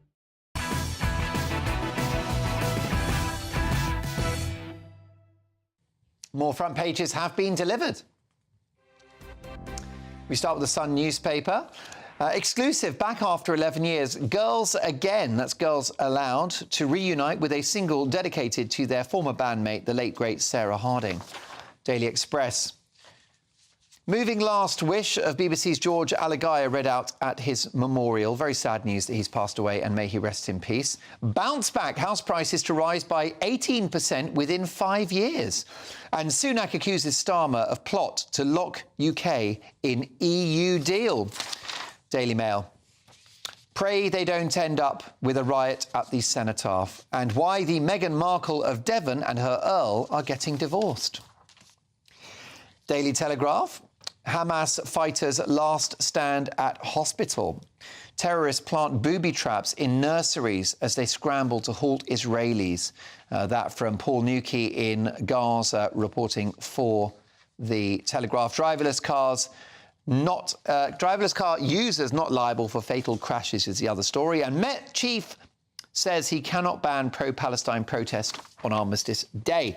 Those are your front pages. Let's get reaction to the big stories of the day with former Cabinet Minister and GB News star Esther McVey, banker and visiting professor Derek Lord, and author and journalist Rebecca Reid. Now, Suella Braverman has been accused of goading her boss Rishi Sunak into giving her the boot. According to Colin Bloom, the government's former advisor on faith engagement, Home Secretary Suella Braverman is after the sack so she can launch her own Tory leadership bid. Here's just some moments where Braverman has diverged from the party line. We must make sure that we don't go down the same route as some cities in the US, like San Francisco or Seattle, where living in a tent has become a lifestyle choice. Is it offensive to say that living on the streets for a homeless person is a lifestyle choice in a tent? Well, I don't want anyone to sleep rough on our streets. Multiculturalism makes no demands of the incomer to integrate. It has failed. Something that's incredible about our country is that it is a fantastic multi-ethnic democracy. Leicester, so my family is still there. Wrong, then. But again, I think, well, I'll tell you what I'm saying is that our country has done an incredibly good job. Derek, is Suella Braverman after the top job? Well, I suspect so. I don't think that she's a modest lady, although she's got quite a lot to be modest about. Ouch. I saw her today looking heavily disguised as a human being, sitting next to the Prime Minister. And if the Conservative Party don't get the message by now that we're fed up with having freaks as leaders of the Conservative Party, then they deserve to lose the next election. Would you consider Rishi Sunak to be a freak? No. Listen, you're probably torn on this, I would have thought, Esther, because on the one hand, I've got no doubt you admire Suella Braverman. On the other hand, this has all the optics of a Tory civil war, doesn't it? Well, going back to, because it's quite interesting, would you goad somebody to sack you if you really had visions of being the leader? No, you wouldn't. It's not a great platform to go forward to be leader, having been sacked, because you get sacked because you're not doing your job properly. If you really did want to be leader, what you'd be doing is resigning on a principle. I don't believe in this. This is where we have a difference of opinion. I'll go forward. So I actually think the exact opposite is the case. I think she's feeling very vulnerable. I think that the immigration problem hasn't been solved. So what she needs to do is, as she'd see it, shore up a base on the right-hand side of the party, one which Rishi can't naturally reach out to. So what she's saying is, you can't get rid of me. There is a reshuffle coming forward, and she's saying, I'm going to be quite out there. I've got this contingent. I have to stay in. So I actually think the papers have got it wrong. And having been there and seeing how it works, I'm telling you, that's what it is. She's feeling vulnerable. Yeah. She does not want the sack. What's your analysis of what Suella Braverman is up to, Rebecca? I'm not sure what she's up to, but if I were Rishi, I'd be sending her flowers every single week. because she takes so much flack. Like, I cannot stand the woman, but my God, she gets punched and she gets up and she says something meaner, and she gets punched and she gets up and she says something meaner. She's fairly ineffectual. She hasn't done a great deal to stop the vote. She just says mean things. And she's keeping a small number of very right-wing people engaged with the party. She's fighting any suggestion that they're just a sort of mid-range, not really very right-wing group. And she's deflecting a lot of attention. Most of the anger goes towards her. So she is the most useful thing Rishi has. If I were him, I'd be clinging to her. Is she hurting the party? Be honest with me, Esther. No, is she a help or a hindrance? No, I don't think... I think she can maybe say things. She doesn't always maybe say them in the most tactful way. I also don't think she's always quoted in entirety, because I do know her and I've heard her and she seems far more nuanced on things, but she does say things that people do think or are concerned about. And I saw Alex Chalk afterwards saying, oh, I read what she'd said, I was slightly startled, but actually when I spoke to it, wasn't. I then heard it in the round. So as a politician, you've got to make sure that people fully take on board everything you're trying to say. Perhaps she's not seeking the context, though, is she? Because she goes for the headline. OK, and I agree, and that is a problem, I think, for a politician. Would you move her on if you were Rishi? No, I don't think I would. Are you allowed... This is just a curiosity question. OK, wait, Rebecca, go on. Just genuinely out of curiosity, if you thought she was doing a really bad job, given that you kind of work together, could you say it, or do you have to be, like, a little bit discreet? Say that again. If you thought she was doing a really bad job, would you be allowed to say, I think she's a nightmare, or do you have to be... As who? As in a backbencher? As a backbencher or as a Prime Minister? No, as a backbencher, because you work together, sort of, right? Oh, yeah, well, you would say to her, you would go forward and say, this isn't good enough, or can you do that? Absolutely. But can you go on telly and say, I think she's doing a really bad job, if you wanted to? Could you? Yes, people would, and yes, OK. Because you don't have collective cabinet responsibility. Okay. There is something else. Starmer doesn't even believe in collective responsibility, so you don't, but you can say things. You're meant to be honest, you're meant to be authentic. There's something else. When she stood for the leadership of the Conservative Party, she got 27 votes. That's not a power base, that's a fringe group. Secondly, I mean, if you really want to win general elections, you win basically from the centre. And the leader of any political party, certainly since the war, has always won pretty much from the centre ground. And she is a very divisive figure, and I don't see her being electorally successful.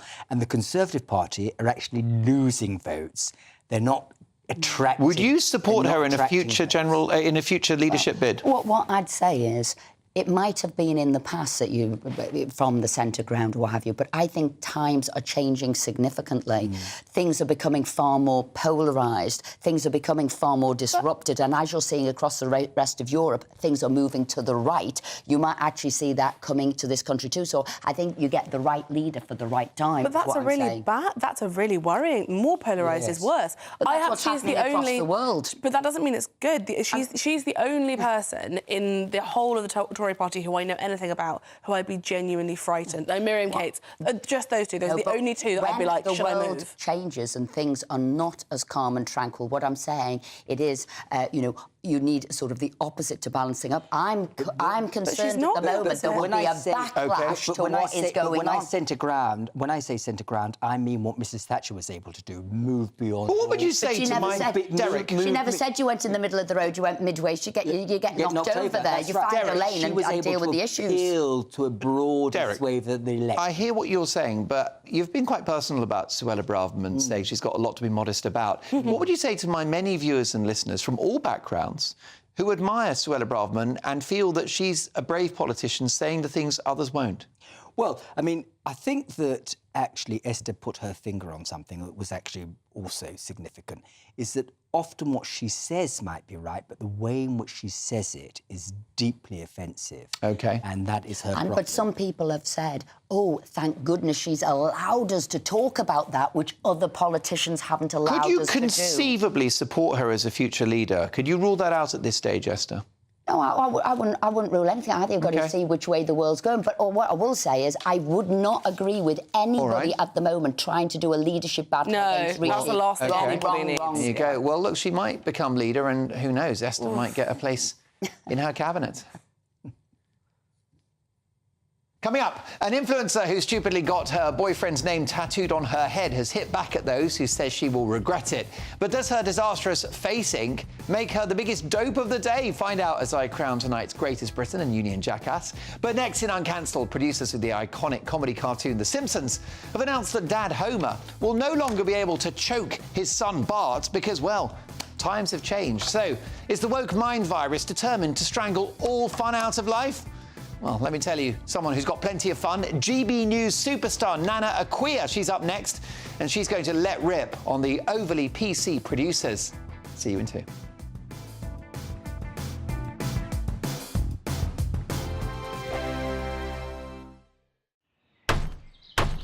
Who is it? We're here for the show. More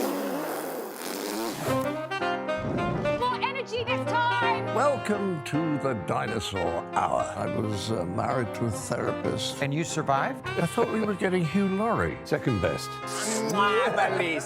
You interviewed Saddam Hussein. What's that like? I was terrified. I'm playing strip poker with these three. Oh! No, thank you.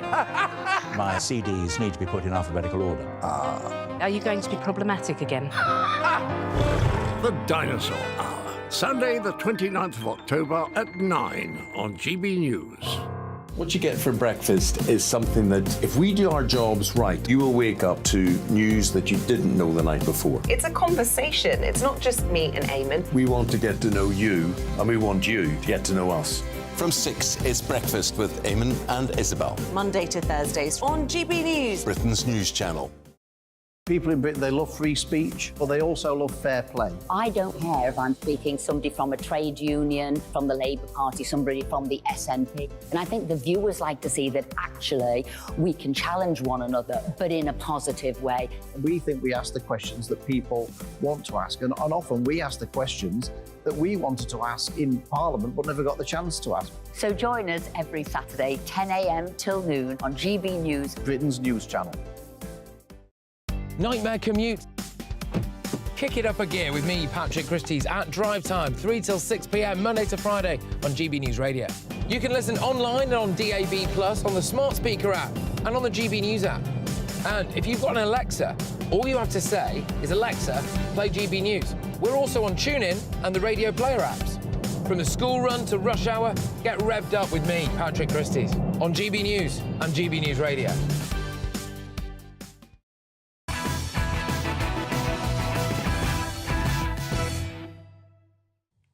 Would Suella Braverman be a good Prime Minister? Well, so many emails in support of the Home Secretary, and just one that reflects the view of many. Anne says, good evening, Mark. Suella is just saying what most people are thinking or wanting. Watch this space. Now, GB News superstar Nana Akua joins me in Uncancelled. And their father-son duels have served up some of the most iconic scenes in cartoon history. But now, woke producers are sucking the life out of the iconic comedy series The Simpsons after Homer, the father, announced on a recent episode that he will no longer choke his son Bart. Take a listen. Whoa, that's quite a grip. See, Marge? Strangling the boy has paid off. Just kidding, I don't do that anymore. Times have changed. And comedy has died.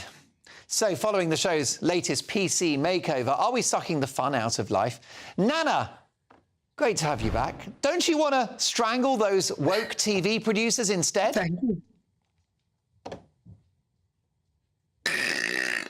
Honestly, seriously. I mean, look, I when I grew up, it was Tom and Jerry and, like, you know, and the woodpecker and all those things. And I'm pretty sure that there were plenty of episodes where the mouse got a hammer and smashed the cat over the head. And, you know, look, I didn't turn out to be a violent person. I got it. It was a cartoon, and I worked out the difference between reality and a bit of fun. Bart Simpson and this whole thing, The Simpsons isn't actually really targeted at very young people anyway.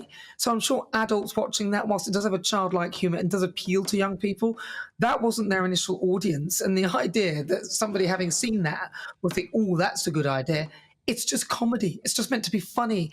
And if you're an adult watching that, you probably wouldn't have your kids watching that anyway. But as an adult watching that, you might. If you don't. These photographs are funny. I mean, Nana, did no one tell these numpties that they're not real human beings? It's a cartoon. Well, that's the point. They're not real people. They're just cartoons. Somebody's drawn it to make people laugh. All the things in there, none of the things in there are likely to happen. They're parodies. It's a comedy. You're supposed to laugh. And if you don't like it, you can just press the button and change channels. I don't know why they've gone woke, but, you know, go woke, go broke. We've seen it happen many times. Definitely. When I read this story, I had one word: dope. Now, Nana, if you thought that was bad, a nursery in eastern Germany is dropping the Holocaust victim Anne Frank from its name to go for something, quote, more diverse. It will instead be called World Explorers, because parents and staff wanted something without a political background. Given the flare-up of anti-Semitism across Europe, this feels problematic, doesn't it? Well, it does a bit. And in particular, I mean, places like Germany, where, you know, this has a very checkered past with all of that, doesn't it, really, with Hitler and their history. I would have thought that in these times, it might be wise to keep the name. And also, Anne Frank was an absolute legend, and it's kind of a hero of her time. So, you know, this is something that, you know, when we hear about how resilient she was, the diaries and everything that she did, how she went through the Holocaust, she, you know, it's something that actually, what it was saying in that piece was that really what they should do is actually give the parents a history lesson, an education lesson on who Anne Frank was and what exactly happened to her, because it's a sort of history that you never want to see repeated. But we seem to be seeing it happen now. And I think even now, more than ever, we need to keep the reminders of things like that present so that we don't repeat them again. Well, I just wonder whether this is about appeasing certain groups in society, because they did talk about how diverse German society is now in a weird way that Anne Frank would somehow offend some families. I mean, this is a dark place to inhabit, isn't it?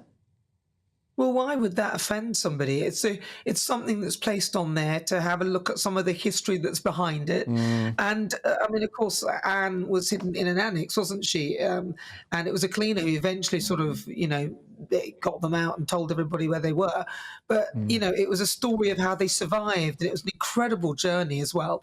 And I think we like something with a historical context, a story and a meaning to it. And what are they going to call it? The Beyonce Ward? You know what I mean? You know what I mean? It's a bit like putting Beyonce in a history book as something for the kids to study. It feels a bit shallow. Well, definitely, you're so right. And listen, the school have said that they just didn't want somebody political. Well, I don't think Anne Frank is political. She's an incredible human being, a teenage girl that kept a diary whilst being pursued by the Nazis. She was not political. You are, though, Nana. Your show is unmissable. You're absolutely knocking it out of the park every weekend. And Nana Akua is back on Saturday at 3. See you then, Nana. See you then. Brilliant stuff. Time now for my pundits to reveal their greatest Britain and Union jackass. And Esther, who is your greatest Briton? Well, I'm going to go for King Charles today for the state opening of Parliament. And not just because he wore that imperial state crown and because he read out the government's agenda, but the fact that he did it in a deadpan delivery, talking about a climate climb down, talking about the support for licensing of new oil and gas fields, and also about the Rwanda policy, none of which he believed in, yet he delivered it deadpan. There you go. Derek, your greatest Briton. It's got to be Cammy Wilson, who rescued the sheep nicknamed Fiona that was trapped, I think, somewhere in Ayrshire in Scotland for nearly 2 years. And he did what the RSPCA and other animal rescue organisations refused to do with the support of 5 other people. Yes, he did a great job. Rebecca, your greatest Briton. Mine is the producers of The Simpsons for getting rid of the strangling. This is a show that's been running since before I was born, and you don't stay on air and that funny that long without being incredibly astute about what still works and what doesn't. And they're moving with the times, and that's why they're still on top. OK, well, I'm going to give it to Derek and Cammy Wilson for rescuing that poor, lonely sheep. How about your Union jackass, Esther? Who's grinding your gears tonight? Well, I'll tell you who, and that's Prince Harry. I could not believe it. There he was. He did not wear the coronation medal given to him by Charles as he delivered his speech to the Stand Up for Heroes. But even worse, he put this speech out online moments before his dad did the very first state opening of Parliament. I thought, how bitter and twisted of the son have you got to be to try and outshine your father on his big day? Well, that's Harry. Derek, your union jackass. It's an honorary one, and it has to be Anna Sanskosky, who, as you referred to earlier, has had her boyfriend's name tattooed on her forehead. He's called Kevin, not a particularly nice name in my view, and it seems to me rather a foolish thing to do because it's in all likelihood, I mean, she's likely to change her boyfriend because she's still quite young. Well, she can always change it to Keith with a bit of Tipex or Carl, maybe. That's the name of one of our lovely digital producers. Listen, how about your union jackass, Rebecca? Mine is Elon Musk, but because they're apparently about to start actually doing Neuralink or trials for Neuralink, which is putting chips in people's brains. And I admit that I'm a neo-Luddite, but I'm sorry, this is very worrying, and I don't think this goes to good places. It's got me worried as well, let me tell you. Well, decisions. Who's it going to be? I think I'm going to give it to... Prince Harry, yes, indeed. Well done for an excellent nomination, Esther, because I do think he's behaved in a very undignified way. And by the way, what about that drama with his brother not turning up to his father's 75th birthday? The world's gone mad. Well, folks, can I thank my brilliant team, the other side of the camera, most importantly, my excellent pundits tonight who have knocked it out of the park, and you at home listening on the radio as well. I'm back for 2 more nights, then we have normal service resumed. I'll just be covering weekends after that from Friday to Sunday, but 2 more nights together, and I'll see you tomorrow at 9. Next up, it's Headliners. Hello again, very good evening to you. It's Alex Merkel here with your latest GB News weather forecast. Whilst tonight we'll get off to a bit of a chilly start, wind and rain is going to push its way in later, lifting our temperatures. It's in association with a frontal system that's pushing its way in from the Atlantic. This will sweep its way eastwards as we go into Wednesday. But ahead of that, we have clear skies across many places, and under these clear skies, temperatures taking a bit of a dip during the start of the night, and some mist and fog is possible before the wind and rain pushes its way in as we go through the night. That wind and rain is going to lift our temperatures, so by the time many of us wake up on Wednesday morning, it shouldn't be too chilly. As we go through Wednesday itself, then a wet and windy start across many places. The rain could be pretty heavy, particularly across parts of Scotland, northwest England, but it pushes through fairly quickly, except in the east-southeast. Here the rain is going to linger well into the afternoon. Behind it, something dry and brighter, but also heavy showers likely across western parts of Scotland and Northern Ireland. In the north, temperatures staying in single figures for some, milder further south, highs of around 13 or 14 Celsius. Plenty of showers to come as we go through Thursday, particularly in western places where you're exposed to the blustery winds. Also some heavy showers in the south and southeast possible. More eastern, northeastern parts likely to stay dry with some decent bright sunny weather here. Further showers to come as we go through Friday, but they are going to gradually ease, with Saturday at the moment looking largely dry. Bye-bye. Coming next time on the Dinosaur Hour. Not only is cancel culture real, but it's so bad we're going to be studying it in 100 years. And when you think about it, it's like, really, no one's allowed to question this? But you, white, right, heteronormative. Are you going to be problematic again? The Dinosaur Hour with me, John Cleese. Sundays at 9 on GB News.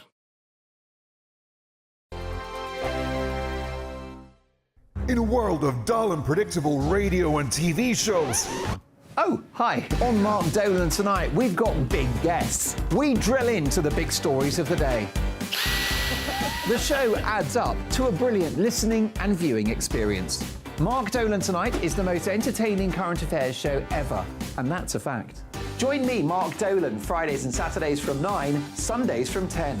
Only on GB News, the People's Channel, Britain's news channel. There's only 3 people